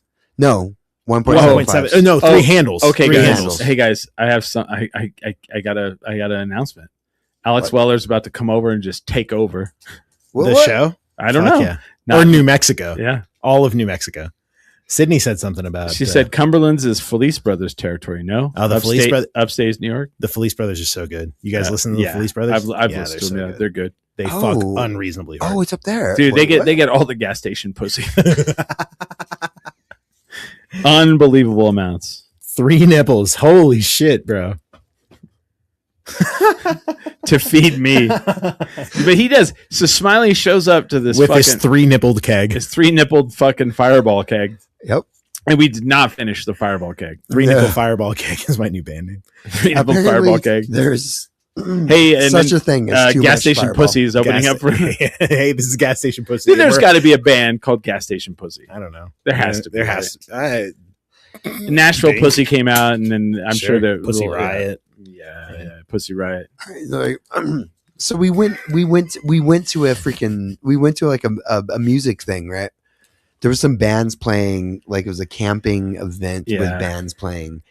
And I brought this keg of Fireball out because I work at a liquor store, and I was like, this is the most ridiculous thing I've ever seen. Sure. Can I get it? And they're like, yeah. Oh, yeah. And I was like, all right, I'm gonna take How many were in the store? Was there only one? 4. 4. All right. I bought one of 4. Sure. So There's 12 only total one nipples? Capri Sun. And I brought it out there, and I left it on our stage because I was hoping someone would take it. Or We did as many shots as we physically could do. So it was 3 handles worth. Yeah. That's a lot of Fireball, bro. It's a lot of fucking Fireball, dude. And I don't dislike, like, people shit all over Fireball. For, like, the shitty alcohol that's become popular, Fireball's not that bad. Honestly, it's tasty. It is tasty. It's tasty. And I mean, it can be like Hot Damn back in the day. It's what it tastes like to me. Yeah. It's not bad. Honestly, dude, Fireball in a hot chocolate, like, don't sleep on it. No. I like it in root beer. I'm just not a root beer fan, but I could see where you're headed. Yeah, I could see where you're headed. So I did that. Did you do the River of Lights this year? I didn't get to this year, no. So, okay. So every year the River of Lights, like, it's my first year in 3 years that I have. Amps up like how much lights they have, and then amps up how many bars that they have, like, on the pathway. They do be doing that, yeah. Right. So this year Like they really amped it up, and it was like my friend had never been, and she was like, "Will you take me?" I was like, "Yeah." She's like, "Should we pre-drink?" I was like, "No, we don't have to." Like they have it there. They got hella bars, bro. So we get there, and our boy who owns Teller, their safe house, Chris Lurig, has created this.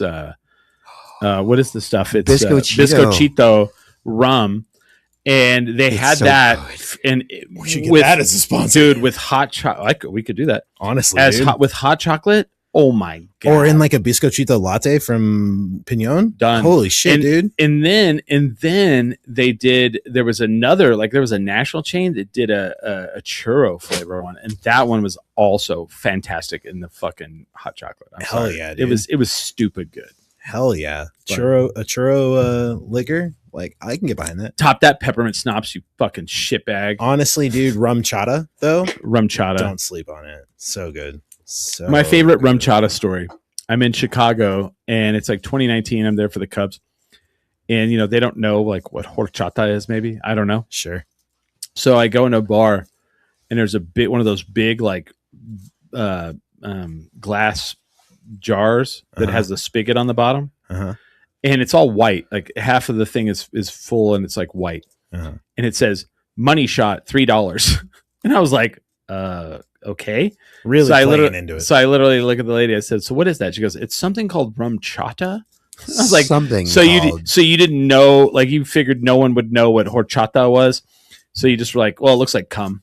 Let's go that direction. Sure. I loved that. I mean, yeah. All right. Let's just go that direction. Lean all the way into it. Yeah, I hadn't really thought about that. That's not really like an international thing. Like if you're like, this is Biscochito rum, they'd be like, dude, I'm from South Texas, and like Biscochito does not. Where? I'm from Corpus Christi originally. No shit. That place is beautiful. I've never been. I've always wanted to go. It was a really rad place to grow up. It's worth going. Yeah, because of the beach. Well, the beaches in Corpus are fine. The beach is about islands, right? 45 minutes outside of Corpus. Galveston, right? Galveston's farther away than that. But like Port Aransas or Aransas Pass or Ingleside or Rockport, like anywhere in the coastal bend on those barrier islands, it starts to get really rad. Yeah. But yeah, it was a great place to grow up. But even I got there, stung so many times by mosquitoes. By jellyfish? Yeah, dude. Jellyfish. The cabbage jellyfish, and you'll get a Portuguese man-o-war out there occasionally, and like I didn't get one of those. The blue ones that float on the surface, those hurt, dude. The cabbage jellyfish though, they'll get you for sure. Is there surfing down there or no? Not really. I mean, there is surfing to be had, but it's not big surfing destination. What color's the water?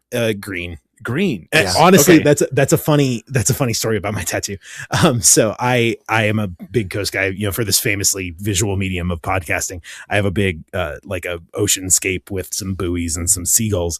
And people can watch on YouTube. Yeah, for sure. Facebook, if they want. Yeah. Or if they're fucking in the bathroom of a Cumberland's. Yeah. So I have a seascape tattoo, and so I'm sitting there thinking, like, I want this to be a tribute to home. And so I'm telling the artist who I love him. He's great. He'll remain nameless because I'm sure he doesn't want me telling this story. Mm-hmm. But we're sitting there and I'm telling him, yeah, I want the water green. And this guy checks 5 times with me. Yeah. You want it green, right? You want it green. You want it green. Yes. Yeah. And so he starts going, and I'm sitting there and I'm watching this color go into this beautiful black and white piece that I've had for a few weeks while it's healing. And he's laying in the green water, and I'm going, nah, that doesn't look very good. And then he gets to the buoy, and the buoy's red. And I'm going, that looks like Christmas. We need to reevaluate, bro. We need to lay in some blue. And I thought the color drained from his face, dude, because he had been working for he put 4 hours into the first part, and we were already 2 hours into the second session. I'm going, we need to change it. And then he laid in the blue, and it all came out okay. No, it looks good. Yeah, looks like water. My thing is like I haven't been to the Texas side of the Gulf, but I've been to the Florida side of it, and of like the Atlantic, the Pacific, and the Gulf is fucking is like definitely the most beautiful. Like the Gulf has the white sand. Yeah. And the water that you can look down in it, and you can see down in it's green, and you can see down in it. It's beautiful. So when they dumped a bunch of oil in it, I was like, fuck. Yeah. We're unfortunate at least in Corpus, because Corpus is believe it or not, the 6th biggest port in the country. So like, there's a lot of traffic going. A lot of sailors. Yeah, a lot of shipping containers pass in and out of there. And so that was it. Merchant Marines, and so the water gets a little gross. When you're in town. Yeah. And then you start going into like I said, you go. Well, where's the place to go? Well, you shouldn't say that. Port Aransas, dude. I mean, I'll shout out Port A all day. Like that place is so cool. Just a little island town about 45 minutes away from Corpus Christi proper. It's all about the islands over there, man. Yeah, like, what are the islands? The Barrier Island. So there's a barrier, the Barrier Island that runs all the way along the coast of Texas, the Gulf Coast of Texas, and into Louisiana, I think. Yeah, Corpus Christi is just like your touch-off point. So there's the Corpus Christi Bay, but it sort of opens into inland. But you have the Barrier Islands and Rockport and Ingleside all up on the north side, and it starts to get really pretty. So when my family is all like Eastern New Mexico, right? But when my dad, when he went to high school, they moved down to Gatesville, Texas. So my dad actually graduated from Gatesville, Texas, and so then when he graduated, they moved back. And I don't know why that all happened, but that happened. But my dad always had this affinity for South Texas and loved South Texas. So I never have gotten to go. Never. The farthest south I've gotten to go is Austin. Yeah, I mean it's South Texas is great. Whoa, we were in El Paso. Does that count? That's not this. That's West Texas. And it's even more. Well, hold on. Let's address that. Let's take Texas is huge. Let's take a geography. So West Texas is like Amarillo, Lubbock, Odessa, all that shit. I would say down to Del Rio. Yeah, like if you're in Del Rio, you're in El Paso. I don't even know what Texas that is. It's not the same as the rest of it. El Paso seems it's a border town. It's a border town. The same that we have, it's here. Cool. But it's cool. And it's not. So I wouldn't call it Amarillo or Lubbock. Right. Yeah. Like no shade to Amarillo. I've had good times in Amarillo. All the shades of Lubbock. Fuck Lubbock. Yeah. Fuck Lubbock. We had both times we stayed in Lubbock on the way down there last year and on the way back, and we had shitty times both ways. You can sleep in your car, I guess. Why would you say that? Yeah. That's what a dude fucking told me. Dude, Smiley saw me at my worst yelling at a guy in a fucking motel in Lubbock, Texas. The band has had we've had a couple of decent engagements in Lubbock. But you guys had a person that was like at Texas Tech. Clara is currently at Texas Tech getting her PhD. Well, Clara, we think Lubbock is great. On the record, off the record, we'll have other opinions. But West Texas is its own thing. I think El Paso sort of stands alone. It's not, because I think like El Paso is very Mexican. Yes. It's very New Mexico. Yes. It's very adjacent. It's like if you mixed New Mexico and Texas and Mexico.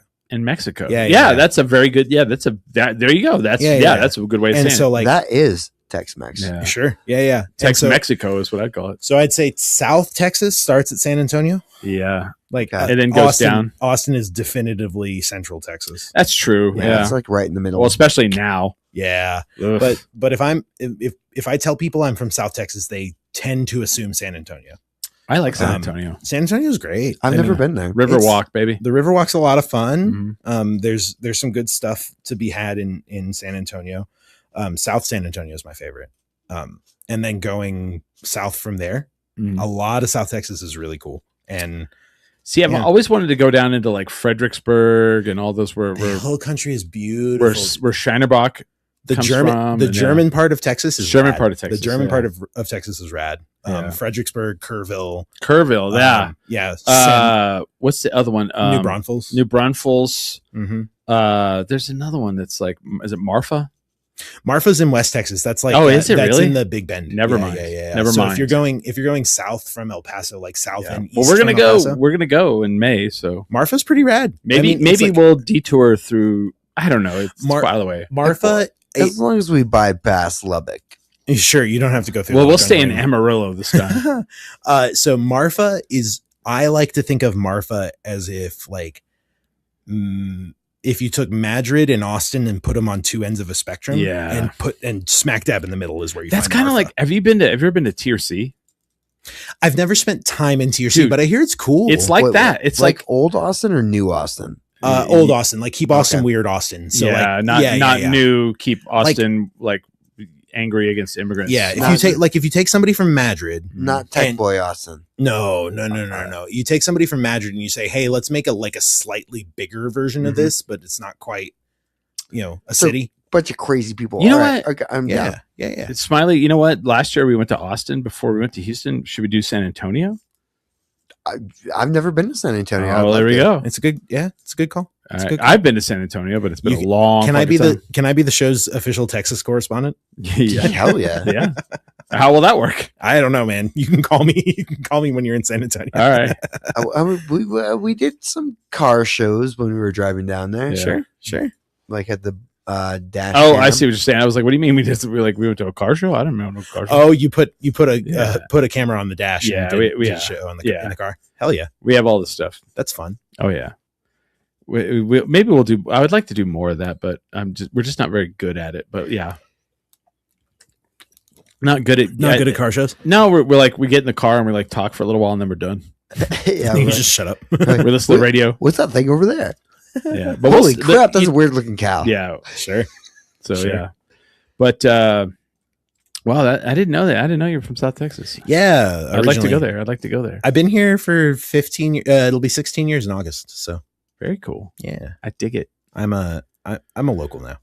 So Corpus, did you originally have an accent? That's what's the South Texas accent? It's okay. So because West Texas has one, East Texas definitely has one. It's more like East Texas. Okay, it's more like an East Texas accent. Which is a little bit of like Louisiana. Yeah, Louisiana, sort of Southern. Creole. Yeah, it's almost Cajun, almost. All right, but not quite as much French influence. Eastern New Mexico definitely has the West Texas accent. 100%. And like I can do accents.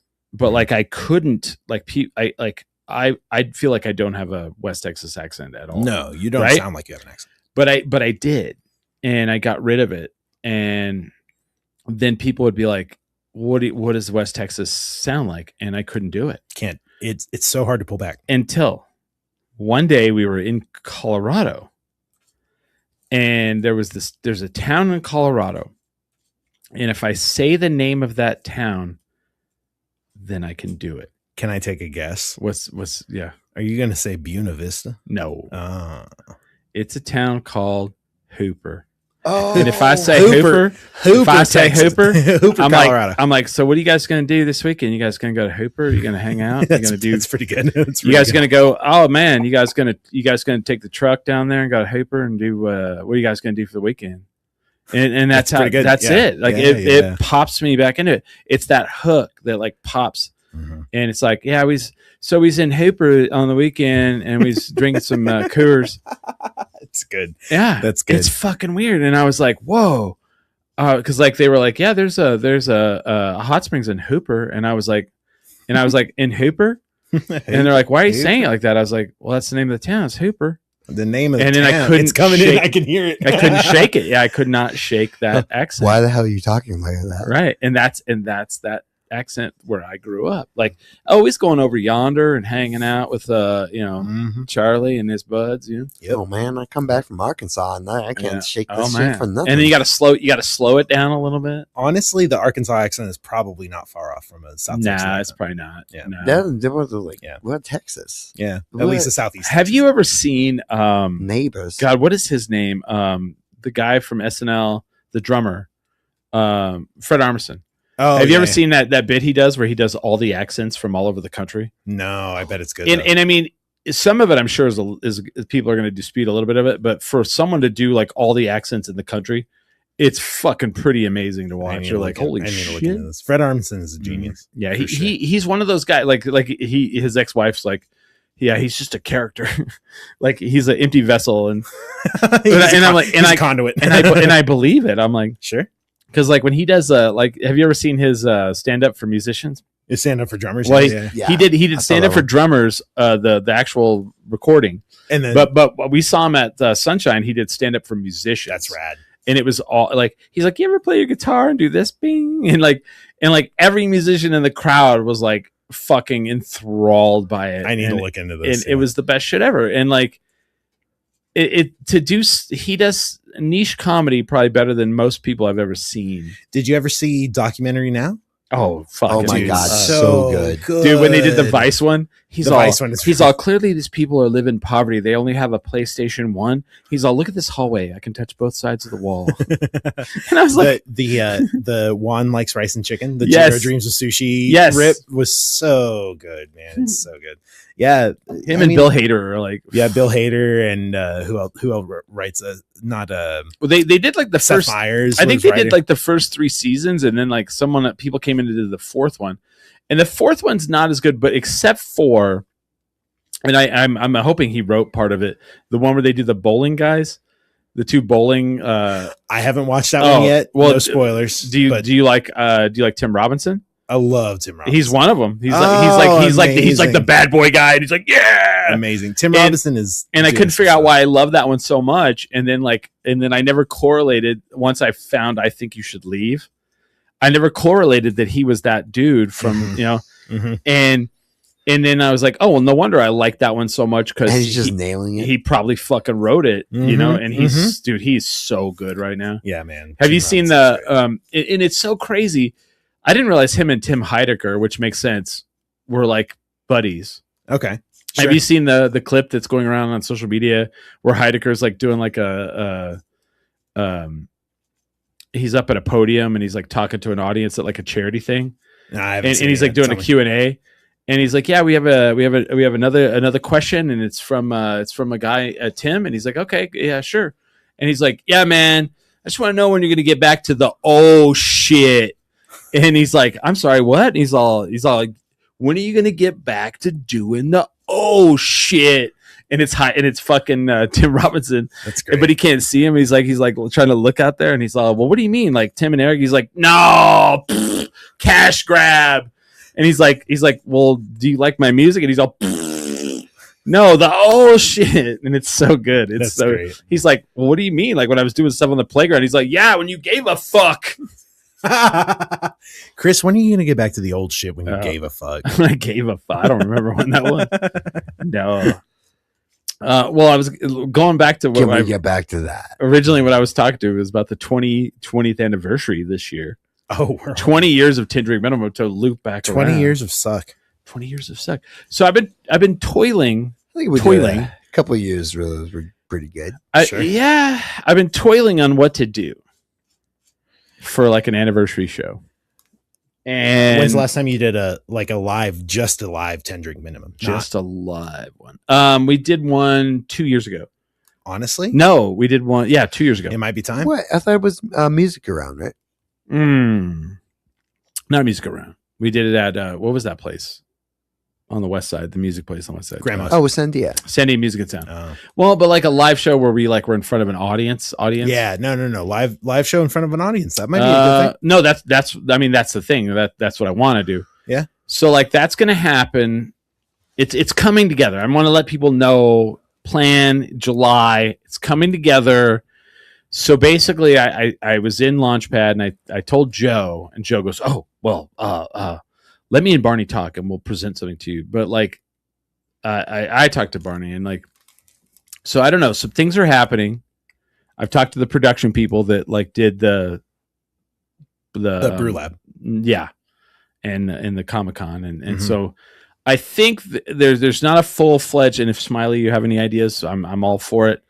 But I'm thinking like some music, some podcasting, some gas station pussy, some chimichanga. No, I don't know.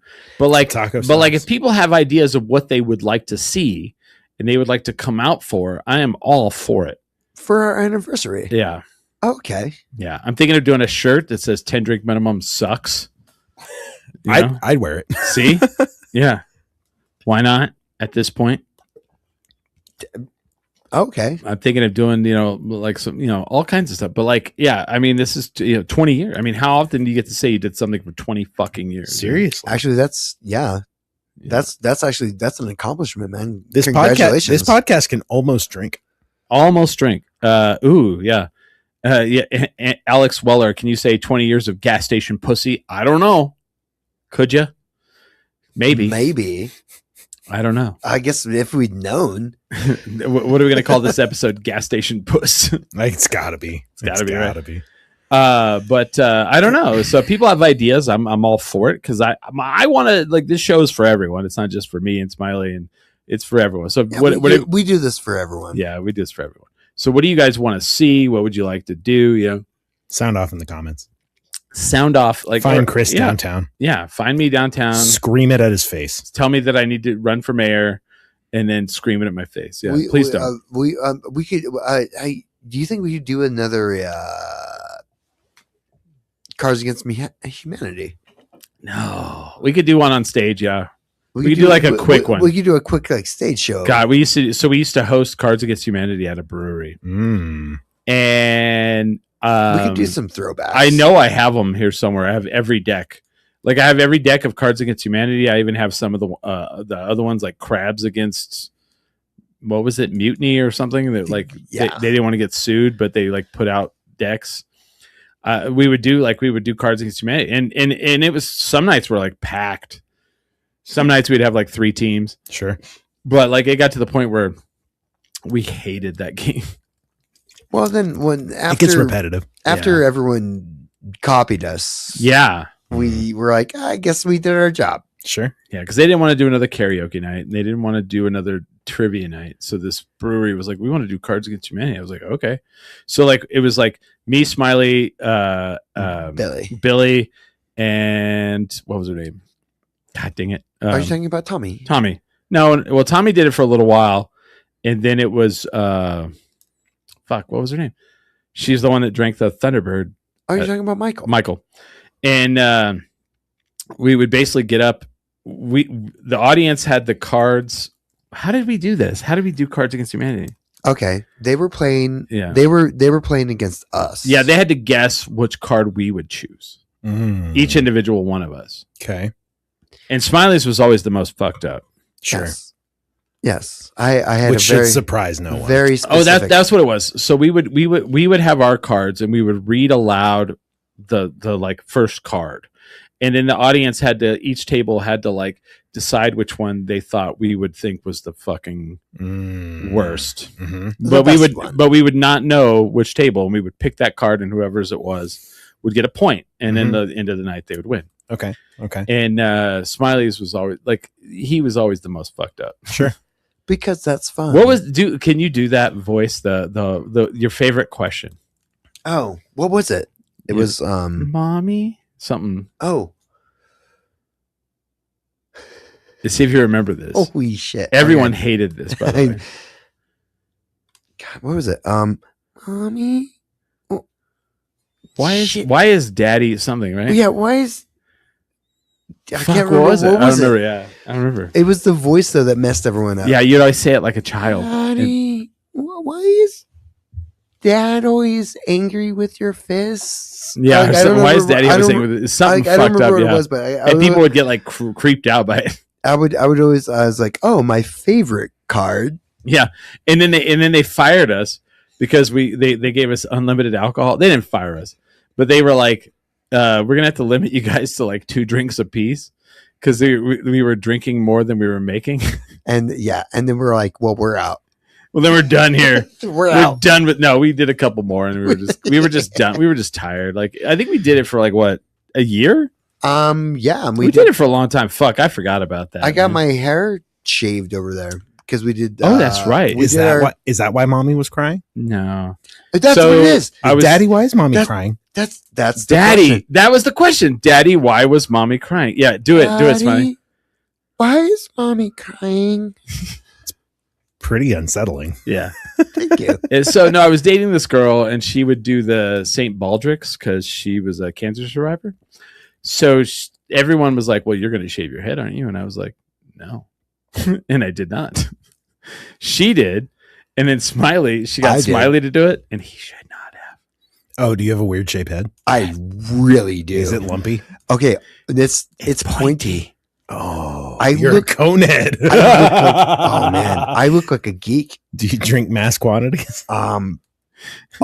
Also, I just been hired on Midnight Texas, so I was like really, really hoping that I wouldn't get fired because Because you shaved your head. Yeah. That's get probably a fired? big no. No, I didn't. They Oh, loved good. me, and they Good. actually got rid of everyone else. They're all, you're the only waiter. They're all, now." we'll give you a wig. Sure. No, they're like, perfect.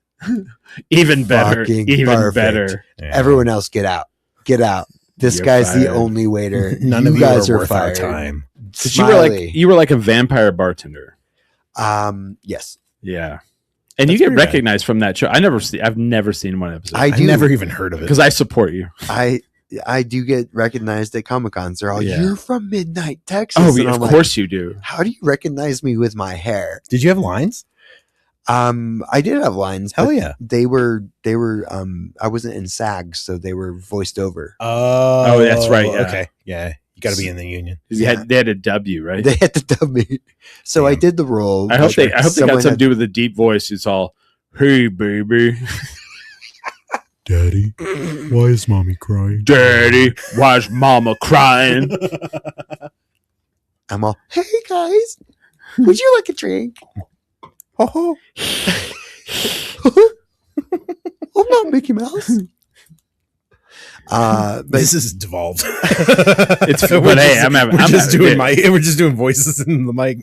Well, yeah, because we're making fun of Smiley. Sure. hey, I'm a good person to make fun of No, because I'm so great. it's fine. Really? Nothing? I All know. right. I think I thought you were going somewhere with it. I think you're great.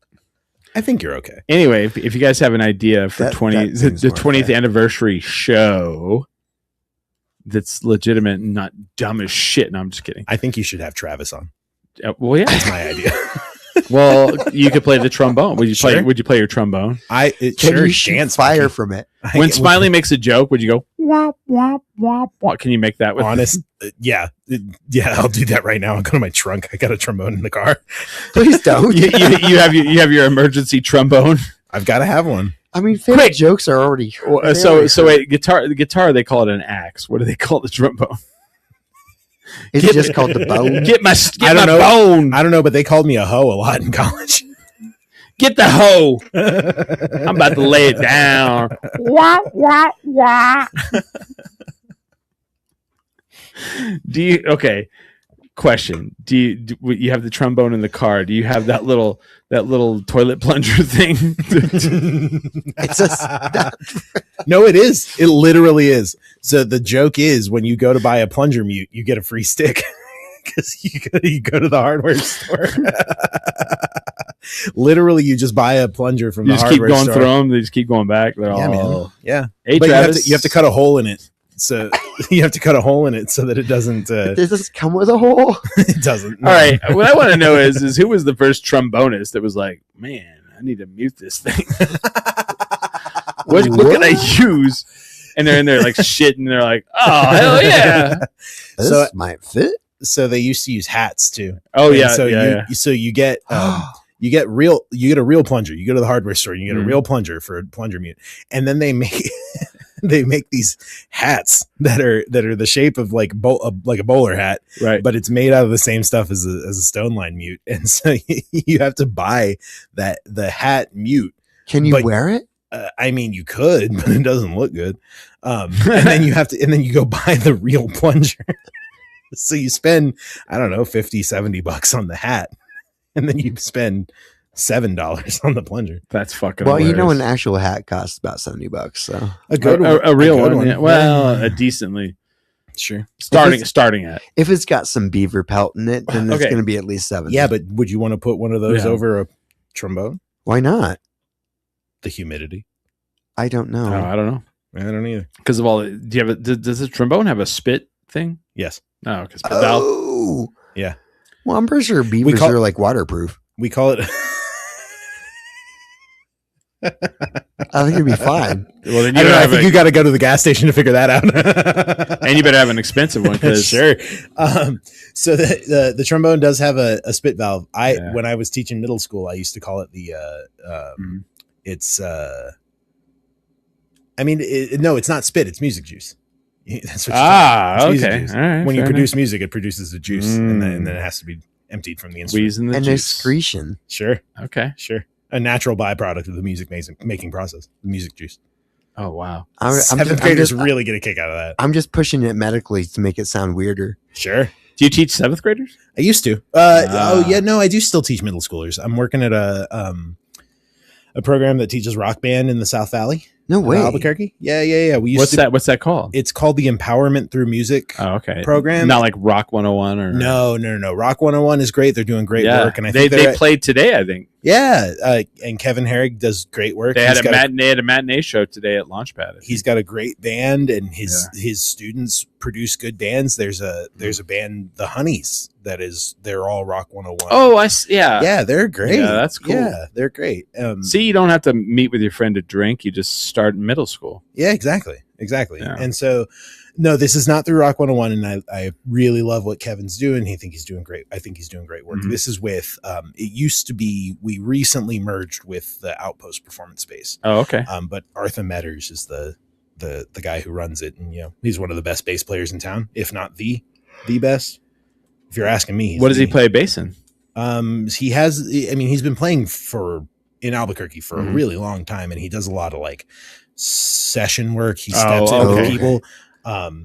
When Stella Gunsafe plays, she hires Arthur a lot, but he does a lot of other stuff, including he has his own projects, and he does like fusion stuff and for hire. Some jazz adjacent things. And it's he's really, really good, and the program is great. He's been with it for a long time. So all free for the students, provide the instruments. We just show up and teach them how to rock, and it's great. That's pretty cool, fantastic. Man. Yeah, man. It's awesome. You're such a philanthropist. Thanks, man. I'm trying. And you probably get lots of gas station pussy. I bet, man. It's exclusively. You get done, you're all, hey, what's is chimichangas fresh?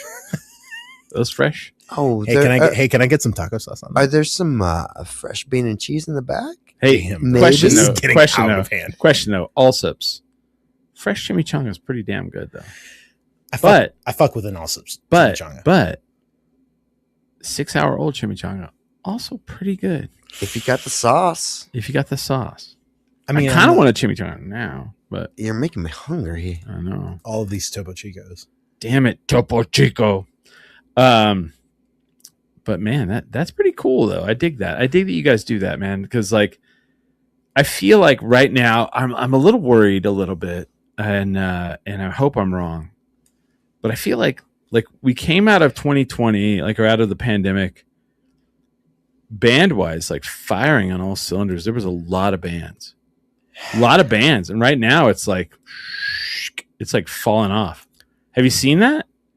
Am I wrong there? I'm not going to say you're wrong. No. I think there was probably an uptick in people who were starting bands. Yeah. The problem that I've seen as somebody who had a career pre-COVID, a music career pre-COVID, and then now a music career post-COVID, the game's gotten hard, man. Yeah. Like it's hard to tour. It's hard to make any money. Yes. Streaming has completely gutted the whole thing. Yes. Like, and yes. DCO has been on tour a few times. Yeah. But like, there's a couple of bands. Who are the big ones? There's an Irish one. What's the Irish band that like they're like, we're not going to tour in the United States anymore? God damn! Who is it? They were like, literally, they were like, hey, we can't tour the United States anymore. It's not, and they were like, it's not financially feasible to do so at all. No, at all. It's completely. I want to say it's garbage. Was like garbage Irish. Yes, they are. Yeah, I had no idea. And they were like, I want to say, much Irish. Yeah, they were like, we cannot tour the United States anymore. I've had a crush on her since I was 12. Yeah, and they were like, we did Garbage for Night of the Living cover bands. Yeah, Shirley Manson. They were like, it's not feasible for us to tour anymore. Huh. And not in the US. God, who was the other one? They can tour Europe. If you guys Google this, it's a thing now. It's like it's a trend that's happening. there's bands that are like coming out and they're like, it's actually becoming a detriment to be a band anymore. It's sadly, those are words I hate to say. The way I look at it, so like, what's the most popular restaurant in America? McDonald's. It's got to be McDonald's, right? It was Subway for a little while, but and is McDonald's real food? It's debatable. It's debatable. No. It's super debatable. No. But it is ubiquitous. Yeah. People want things that are the same. Right. And so you get these pop acts that it's just the same repackaged thing over and over again. Right. And people want the comfort. They're getting sold the comfort. And or the consistency, I guess. And they don't want to go outside and see anything new. No. And so people get stuck in these ruts. And then with streaming services, all music is new. It's your rut. There's no new or old music anymore. No. Everything is equally accessible. Yes. Every single one of my Pandora stations is its own thing because I've thumbs up or thumbs downed it to a point that it's only a certain selection of like it's only one thing. You dialed your algorithm. Like you had to do that work. Most people are not actively doing that work. They're getting fed what is getting fed to them. And that's how you get, I mean, like, but that's awful. All that's awful. Yeah. And like Taylor Swift. Even my thing's awful. Like, because I'm not going to hear anything new. Yeah, totally. Yeah, you're exposed to the same things over and over again.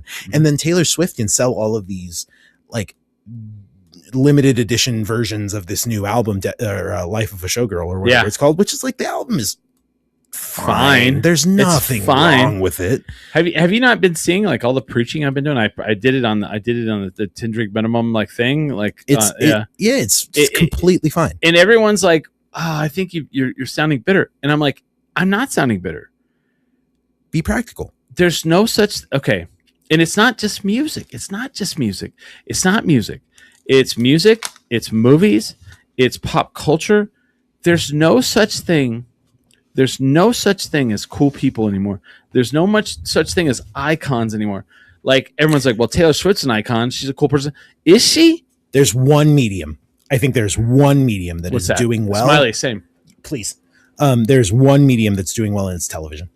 Yeah, it's correct. Yeah, you are the one. You are right. You're right on that. But like, okay, and like everyone's like, well, you're just like you're old and da da da. I'm like, no. Throughout, from the 1900 till like 5 years ago, there was always like fucking people that like you looked upon, and it was like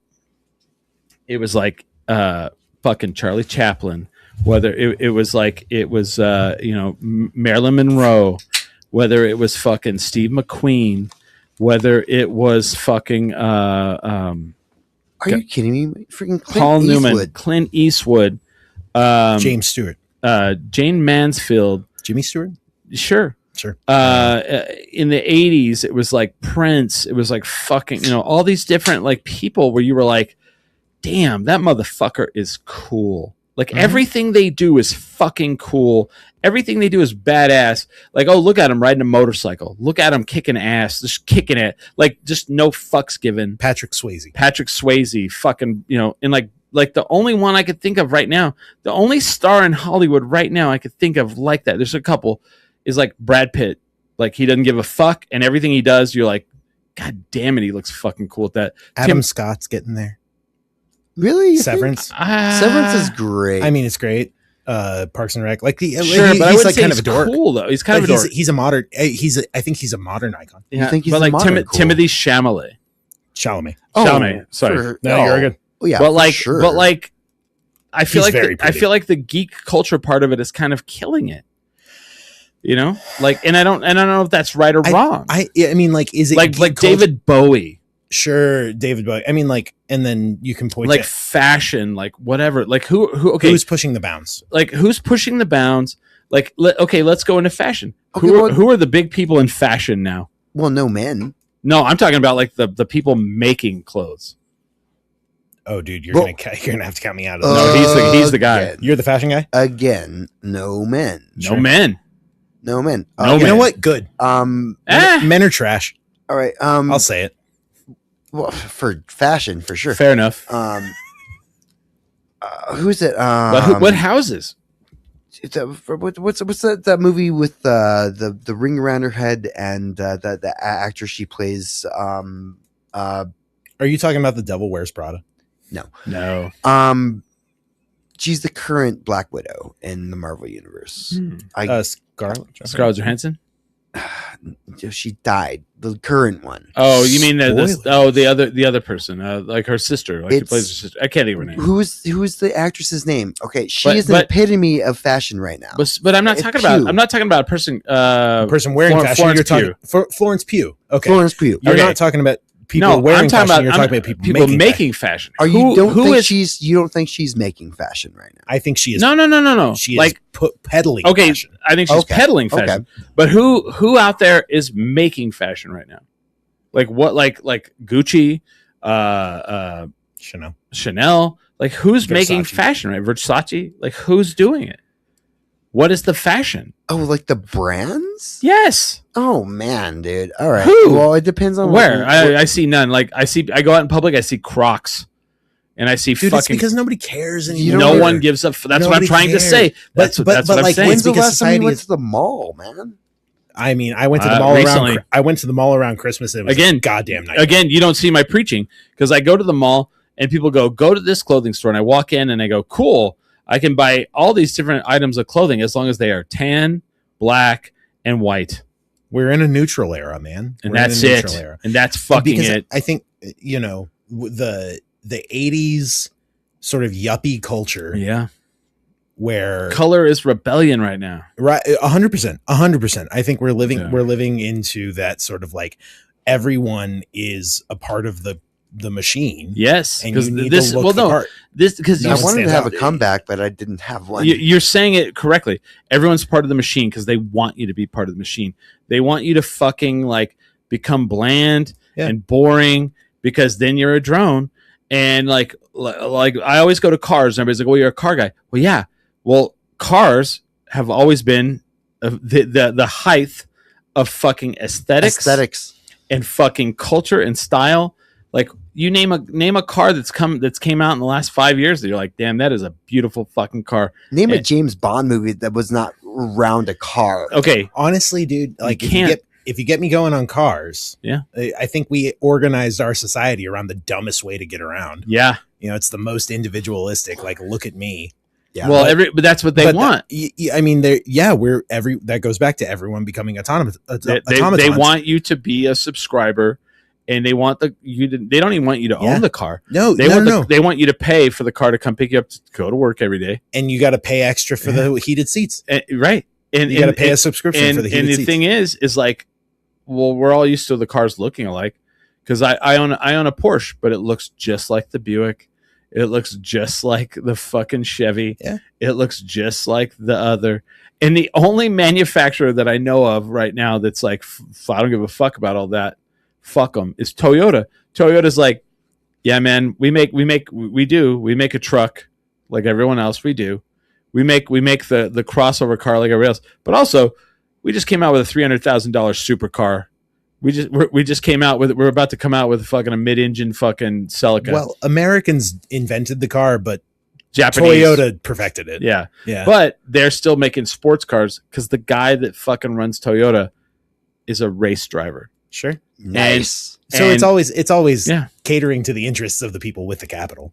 Well, yeah, if I was going to make a car, I would make it fun. But those car, like the car culture. How many times I've just walked into the wrong car because they all look the fucking same? But the car culture has always pushed the aesthetic. My girlfriend's that's not my car. Yeah. Go look at cars from the 60s. Go look at cars from the 70s.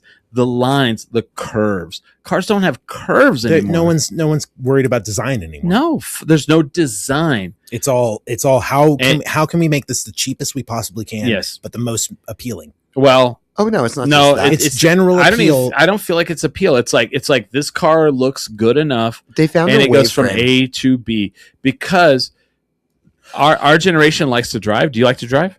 Oh, I love driving. You know who doesn't? Younger people. Yeah. They don't want to drive at all.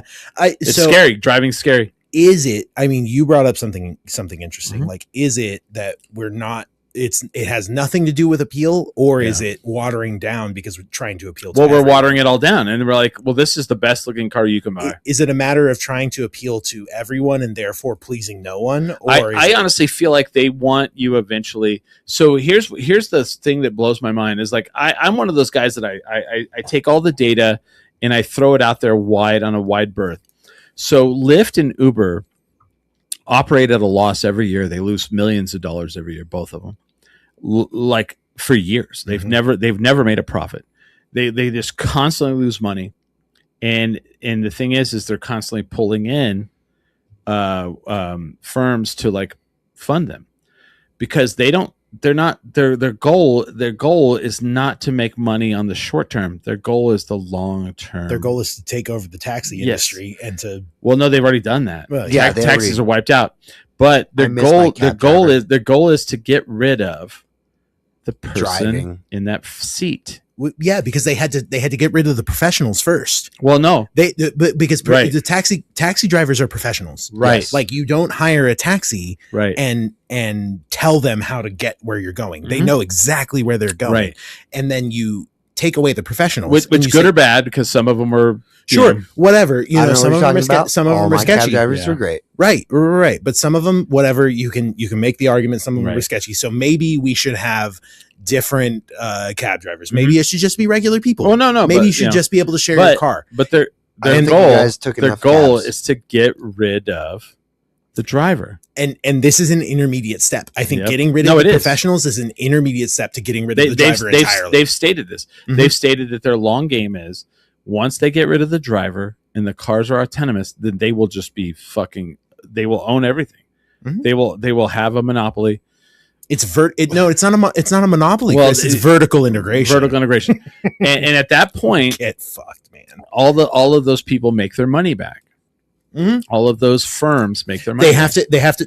Scared money don't make money. You got to No. spend money to make money. Whatever. Right. All of this move fast, break stuff. It's just rod economy. But it is. And their thing is they're like, well, when the boomers die out, those cars will not be on the highway. And you know, I feel like we've been waiting for the boomers to die out. So like For a eventually, really long they are time. they are though. Eventually- so much more slowly than maybe Yeah. anyone wanted them to be. nothing's gonna recognize my car because it's from the 90s. No, Like it's but already not happening. there's going to be. But here's the thing, Smiley. it's already happening. Mhm. No, like I'll go past like one of the like speed cameras or whatever. Mhm. My car doesn't recognize it as a car because it's not shaped the way as every other car. Honestly, there's probably a little bit of a point to that. They still can see your. It's lower No, than anyone else's honestly, license plate. You're probably right on that. At some You point, don't have to pay those shits anyway, dude. You don't. I got one the other day. It was $100. I paid it, but you know it's because I'm not an outlaw. It's because you're a sucker. Sucker. But here's the thing, Smiley. Eventually,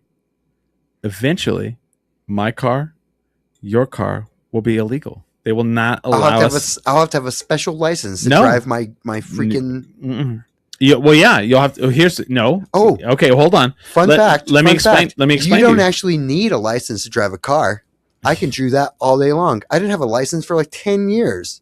Well, You can just drive a car anyway. legally you do, but Legally. not in Whatever. Smiley land. But here's what will happen, Smiley. You will still be able to drive your car. I can anyway. No, but I'm telling you, here's what's happening. You're All right. you're going to be able to drive your car, but you'll have Anywhere. to own a trailer or no, sorry, you'll have to pay a service to pick up your car. If I want to. No, if you want to drive it, they'll pick it up, they'll trailer it for you.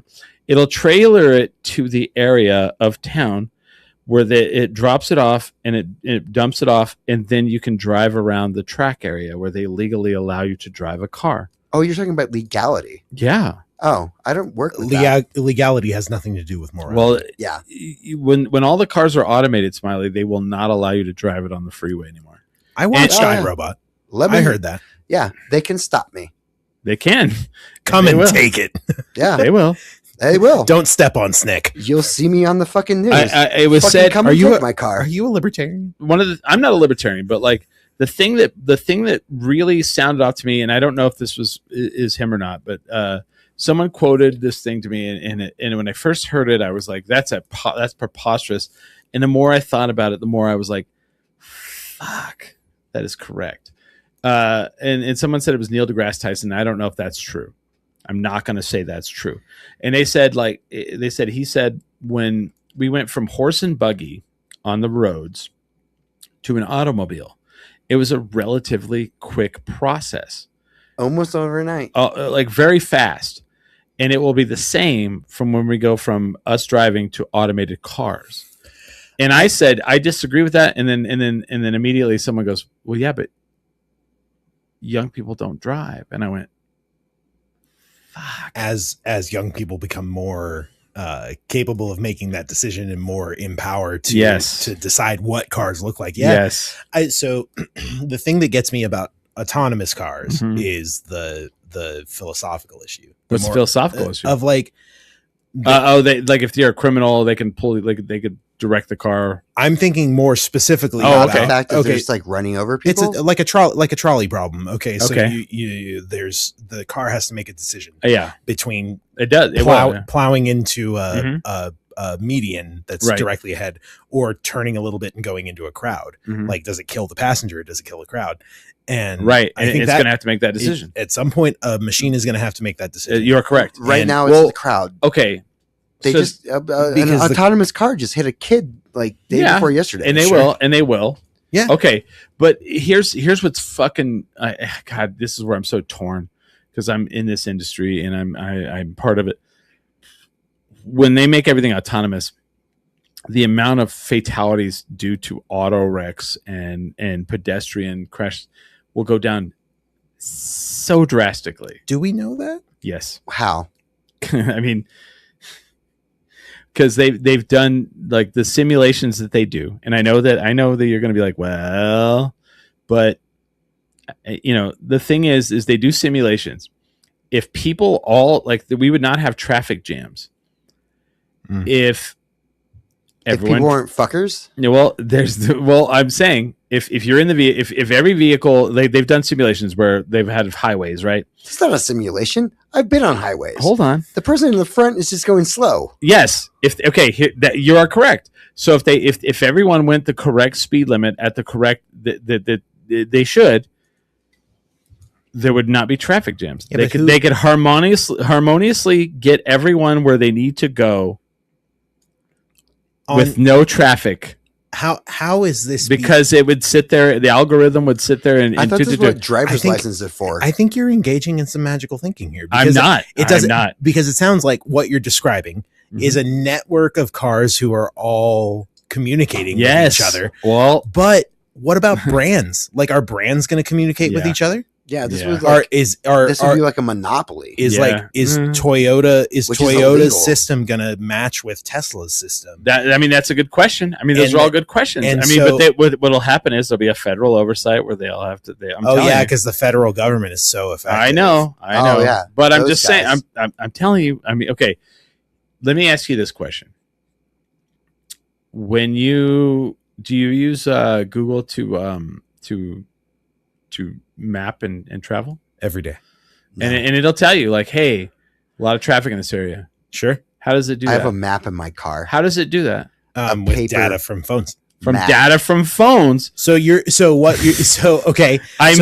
have all of the data from the cars. Yeah. I mean, that means there would have to be one service that provides the map. And you're telling me that there won't be? Yeah, I guess when you put it that way. Jesus Christ, man. You know what? Come on. I think that like if I told you, hey, let me tell you this. There will no longer be traffic jams. There will no longer be because it'll know like when there's construction, it'll know that and you can't tell me that that's not something that can be done. I mean, I think it could be done. In the next 20 years. Next 20 no. Okay. Smiley, this will be public transit, is what you're not. Just everyone will have an autonomous car. Oh, no. It'll be the dumbest version of public transit. Yes. Okay. So it is. This is. I understand what you're saying. Yeah. I just hate. We're not driving the car, and I will burn it down. But see, here's the thing. You're talking the reason why we have auto accidents, the reason why we have traffic jams, shitty drivers. Because people get to make a decision. If you take that decision away from people, they will and hate the cars can't make a decision. It can't. It will. I mean, it will. Okay, it can. It will. But I mean, it shouldn't. I'm Because it can't I'm not. think. Yeah, It can't feel. it'll run over Okay, kids. hold on. You're saying that it can't? Waymo already exists. And Okay. it ran over a kid 2 days ago. Okay, Yeah, but computers can't think. Computers can't think. Can they? Not? I don't know. It's happening. I Okay. feel like you guys are being I'm being short-sighted. I'm in being this. anti-computer. Yeah. Here's where I'm at. I feel like I'm the only person that watched Terminator here. No. Okay, guys. I want you guys to know. I have a car that I bought because it's dumbed down and it has a manual transmission because I hate every fucking single bit of this. Sure. I can push my car to make it start. In Europe right now, and I've talked about this on the show, they are outlawing vehicles, or not outlawing, they're making laws that new vehicles that come out have to be able to be governed by a geofence. So if you drive into a certain area, the car cannot go over a certain speed limit, and the geofence cast out by whatever, like a mesh of like Wi-Fi or whatever. Your car, like if they're like, this area is 35, your car will not go over 35. Yeah, and France just fucking outlawed smoking forever. Well, that's different. But let's talk about this. How's that different? So what is the Taking away difference? people's So choice, this is the beginnings of all of this. It's the beginning of no one has choice. And I had this argument with somebody, and they were like, "Good, people speed, and they shouldn't be allowed to." And I was like, "That's where you're wrong." Downstream of taking away people's agency to stream, there are a lot of problems. I agree. I think I see what you're trying to get at. Yes. I don't like any. I don't. Here's where I'm going. I'm trying to tell you what's coming. I'm not arguing for it. Okay, Nostradamus. I'm arguing against it. I honestly, dude, I think if my personal opinion, and I may be wrong, and I hope I'm wrong. I fucking hope I'm wrong. I think you're being optimistic about how ubiquitous it can get. Mm-hmm. I think we're running up against a problem of where machines are going to be asked to make decisions that they shouldn't be asked. No, I don't disagree. No, I'm with you. And we're gonna find out that it doesn't work. And I think that's going to happen before we have a whole network of autonomous cars. But what if it does work? I mean, if it does work, then Skynet's down the road, man. Like, no, it is. Yeah, and like, and you know how many people? No, but here's where I don't know if you're watching. So there's a lot of like really smart people saying, "Hey, what are we doing here? We're going to live in the Matrix soon." No, yeah. There's a lot of, and I hate to say Elon's one of them. But there's other ones that are like, hey, what are we doing? Why are we doing this? Yeah, I think so. There's a lot, and I hate it. I'm not a fan, and I work in this industry, and I hate it. Yeah, and there's a lot of money being dumped into AI right now for holy shit. You're not kidding. Yeah, no, it's unfathomable. Okay, really. Do you own a PC? I own a Mac. I own a Mac. Yes. Okay. So I'm anti-AI really on principle. Yeah. Of like, this is glorified autocorrect. Sure. At heart. It's not that. No, it's coming. It's coming. You think so? You think a computer is going to gain consciousness? Oh yeah. I just don't see it happening. I'll tell you. Okay, I work in this industry. I'm 100%. I'm not only in the industry. I'm in the industry with the government. Sure. And you got the goods, man. And right now, like, okay, in IT, the biggest industry was cyber. Like, if you were like a cybersecurity person, you had a job, no problem. Until this, and now it's AI. If you don't have AI, why'd you even apply? Why would you not apply? Why would you apply for this? Right now, go try to build a PC, try to build a computer right now, and tell me how much that costs. You cannot buy RAM right now. It's so expensive because they're dumping every fucking piece of technology into AI right now to build these data centers. If you like, do you know, like, I saw this prediction of like, in the next 5 years, the job you want to have is a plumber and an electrician at building data centers for AI technology. We don't have that many resources. It's you're right. We're gonna run out of water before a computer gains sentience. Maybe. I don't know. I think it's a certainty. It's man. math. We don't have that many resources. All right. We'll see. We'll see who's right. I don't want to be right. I don't want to be right. I'm just telling you, like, where they're like pushing every single fucking thing to go. And there's got to be. I think there's got to be something that breaks at some point. Not ethically. There's no way we can do that.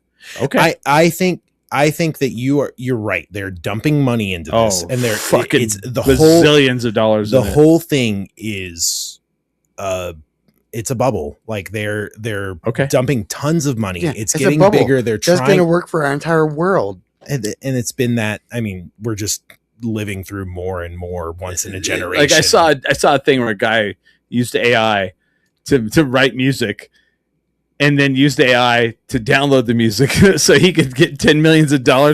And did you see this? Yeah. I saw something about it, and he got busted for fraud. I was really hoping that it wasn't true. Well, he got 30 life sentences. Yeah.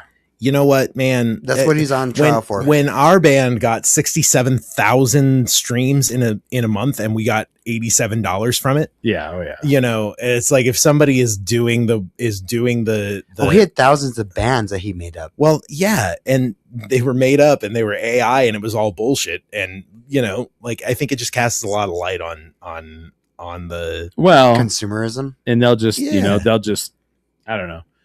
My problem is like we need this like revolution of like analog, and it's happening. It's starting to happen. Sure, people are starting to go back to like tapes and CDs, and dude, records have been on the rise for the last 15 years, and they should be, because like owning it's a physical medium, owning art, mm-hmm.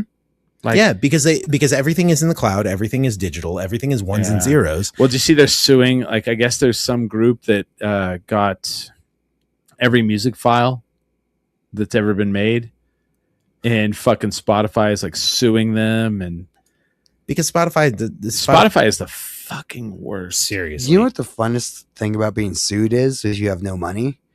It's that you have no money. Well, but they're going to sue you for nothing. Yeah. Absolutely but like nothing. The problem with Spotify is they're going like this is my prediction. Have you ever been sued before? No, but Spotify has ruined the medium so much. What's their future? I think well, if people stop making music. No, we're not going to stop making music. Humans aren't going to stop making music. That's the thing that we do. Well, you'll stop putting it on Spotify. I would hope. Stop putting it on fucking Spotify. God, I would fucking hope. I would hope so. But I don't think Spotify is the problem. I think Spotify is a symptom of the problem. I think Spotify is downstream of. Yeah. What's the problem? Their line go up. Streaming in general. Broad economy. Everything like rampant capitalism, consumer. It's just shareholder profits. The only thing that matters. Well, I think line go up is the problem. But I mean, if you have bands that are going to stop playing, they're like, well, we're not going to do it anymore. It's not worth it to us. After a while, like, no, I think everything goes underground. I don't think anyone's going to stop playing. You're correct. Fully believe in the underground music scene, underground arts. Okay, music has been around since people time immemorial. We've all seen the Disney thing where like a dude's twanging and whatever. Mm-hmm. But like there will always be that. But like you're going to start seeing less, which you have. I think it's going to move underground. Yeah. And I think we see something like I hope so. Yeah, Radio Free Europe, like really driving arts and culture. Well, I would like to see like Spotify bankrupt. Sure, Spotify bankrupt. Start a radio station. No, they're not doing well. Oh, sure. No. I want to see. I want to start a radio station, a pirate radio station called Spotify Bankrupt. I think that would be rad. That'd be cool. I was gonna go for gas station pussy, but whatever. Sure. Well, we got a couple good names going on here. I think. I honestly hold a lot of hope in underground. Like there are avenues to maintain our humanity that cannot be touched by the powers the powers that are trying to hollow everything out, because I think there are powers that are trying to hollow everything in society out to gain more money. And we know We know from history that humans are more resilient than that, and so we go underground. So I have a huge, as far as the music industry is concerned, I have a lot of hope in the underground music machine. Well, and I that's what I want to spark is like, see, my thing is I want to spark like these thoughts, these like, this is the direction we're heading. And like people can go, well, I disagree with you, Chris. Cool. I like that disagreement because that's where things come out. We're in like new but I want you to be aware. I want you to see the things I'm seeing. I want you to see the darkness. I want you to see, because I want art. I want life. I want analog. I want people. I want to walk out and like walk into a bar and I go, I don't know, $10, cool, I'll pay to get in. What's the band? I don't know. They're from somewhere. And I walk in and I go, what the fuck just happened? And my brain is blown out of my head by this band I just saw. And the problem is there's nothing beats that. Right. But everything that we are setting up in society is contrary to that. It's contrary to that. To discovery. It's counter because everything is peddling like comfort. How do we like, well, okay. It's peddling comfort and nostalgia. What is like the other problem of like against music right now is like, well, I could start a band, but I could also start a YouTube channel and I can also start a TikTok thing where I do exactly the same thing every fucking one else does. And like, if you're like, here's my problem. Like I've dealt with these people, these influencer motherfuckers, and they're like, yeah, man, right now the trend is dress up like a ghost and put glasses on and stand outside of places. And I go, the trend? Why don't you start the trend? Why don't you do something cool? And then we're talking about monoculture. Yes. Like, which was a problem. Like the internet was supposed to solve this problem. Yes. Right? It was supposed to bridge all of these gaps and make sure that we were not subject to the main narrative. And I think you got to do the Fortnite dance. Right. Oh, I don't. Well, now you certainly don't. And so I think the underground arts scene, I think the underground arts machine, all of those things that provide us these avenues to see acts that are not condoned by the mainstream, that are not approved by the powers that be. I have a lot of faith in that for humanity. I do too. Yeah. I know punk rock. I grew up on punk rock, man. And you're one of the biggest supporters of music and arts in this town. Fuck yeah. Right. And so like, I know you've got your finger on the pulse. I know that you, and then having your technology background and all of that expertise. I'll tell you this, like I like the bands I was watching a year ago are not playing out. And like, it's different because the scene is so different. And how so though? I mean, at least, okay, so from personal experience, we're fighting against this like cultural inertia. Yeah. Because everyone is burnt out. Right. Everyone is at the end of their rope. Yeah. Everyone is looking for. People are angry. People are angry. People are run through by the system. Yeah. And so they start to look for things that are comfortable. They start to look for things. You can't really step outside of a box. You can't go into something that might, like when you go to a new band, you might not like it. Yeah. And that's a risk. That's okay. That's a risk that you got to take. If you've never heard them and you don't have the access to their music and you don't have access to a physical copy of their media, you might be disappointed. And people are not willing to be disappointed. Yeah. They're not willing to go out and take a risk because they're so burnt the fuck out by everything that's happening around us. And so like, I understand why like the mechanisms are pointing us in that direction. This guy right here. And like you see what I'm seeing. I totally do. I totally do. And it is a problem. It's a problem. And I think my goal, like as an artist, as somebody who is trying to sort of navigate this world that I don't really want to be in, I like, that's the thing is like, how do you find your people? How do you dig in and break past that inertia? Like, how do you get people to pay attention when their attention is being taken by everything else? I feel like, okay. So I was at a punk show on Friday and there was a decent amount of people there. And my friend was like, right now, this band is the biggest band in Albuquerque right now. And I was like, yeah. because everybody's fucking mad. They're fucking angry. And this is the angriest band that I know of in town. Name names. Which band? All Thick. All Thick. Hell yeah. Very angry band. Great band. But angry in a certain way. And it's like directional anger. Yeah, like very like, you know, in a way that I agree with, angry towards men. And I agree with that. Men are trash. Men are trash. We've said that on this podcast we tonight. Have. Several times. And I've said it on this podcast several times. But like, I feel like right now, not angry enough. Like there's a lot of room for anger. Yeah. Like, here's my problem right now. Like right now, like there's a meme that goes around. And I don't even know if fucking Henry Rollins really said it, but it's like we shouldn't be like upset, or I'm paraphrasing. You know, I like shouldn't be the upset. Internet is now just a thing. You're like, I don't even know if this is a no, because thing. I don't want somebody to be like, well, you're negated because you quoted this thing.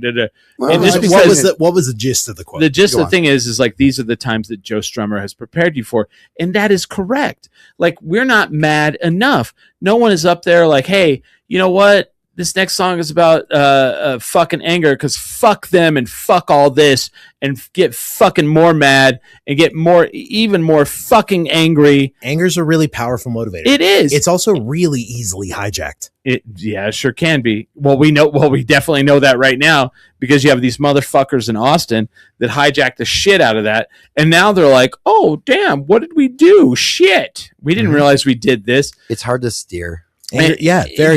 But music has always steered, for the most part, it, you know, politically the right direction. I mean, as far as I've ever seen. I hear what you're saying, and then and what I would say in response to that is like a band like Rage Against the Machine. Yes, who, despite all of their messaging, despite everything, their rage, despite everything that they're about, get co-opted by people who disagree with them, which is crazy. It's completely crazy. Wait a minute, they're against us? Yeah, right. Anyone who can listen to Rage and miss the point, I don't get it. Like, I don't either. You must be dense. It's denser blatant.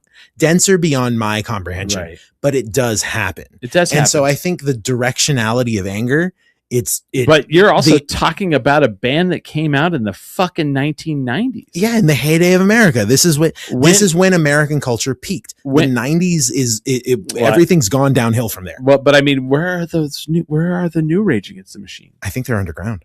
And I hope so. I'm hoping. I'm praying. It's called noise music, and I still have a hard time finding it. It's all noise music, and it's all trans women. Trans women in noise bands. No, they're going to save this culture. I'm not even joking. I'm not disagreeing with that. Yeah, I am not disagreeing with that, and I'm on that side. And I feel like there's a minority of us that are on that side. And at the end of the fucking life, I'm fine with being on that side. Sure. And if they go, well, Chris, you were wrong. Well, then good. Yeah. Fuck you and fuck them. Fuck everyone on your side. I need noise.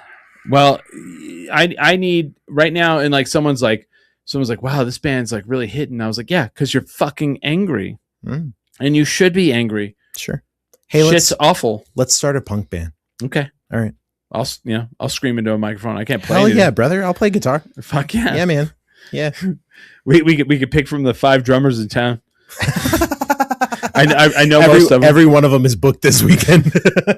I could learn drums. Sure, for a punk band, yeah. A punk band, you don't have to play much. Like, yeah, we just have to be like, hey, this next song is fucking against all those fucking white men assholes out there. Go!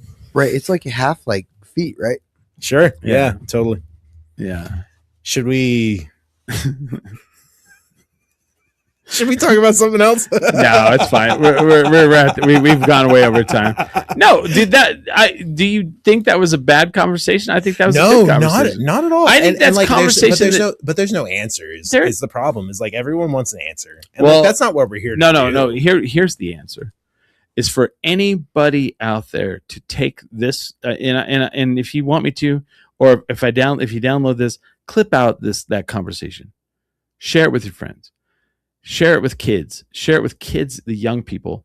The answer is young people take it. And if you're young and you're angry and you don't know why, and you're upset and you're confused, but you hate where the world is going, fucking get angry. Be mad about it.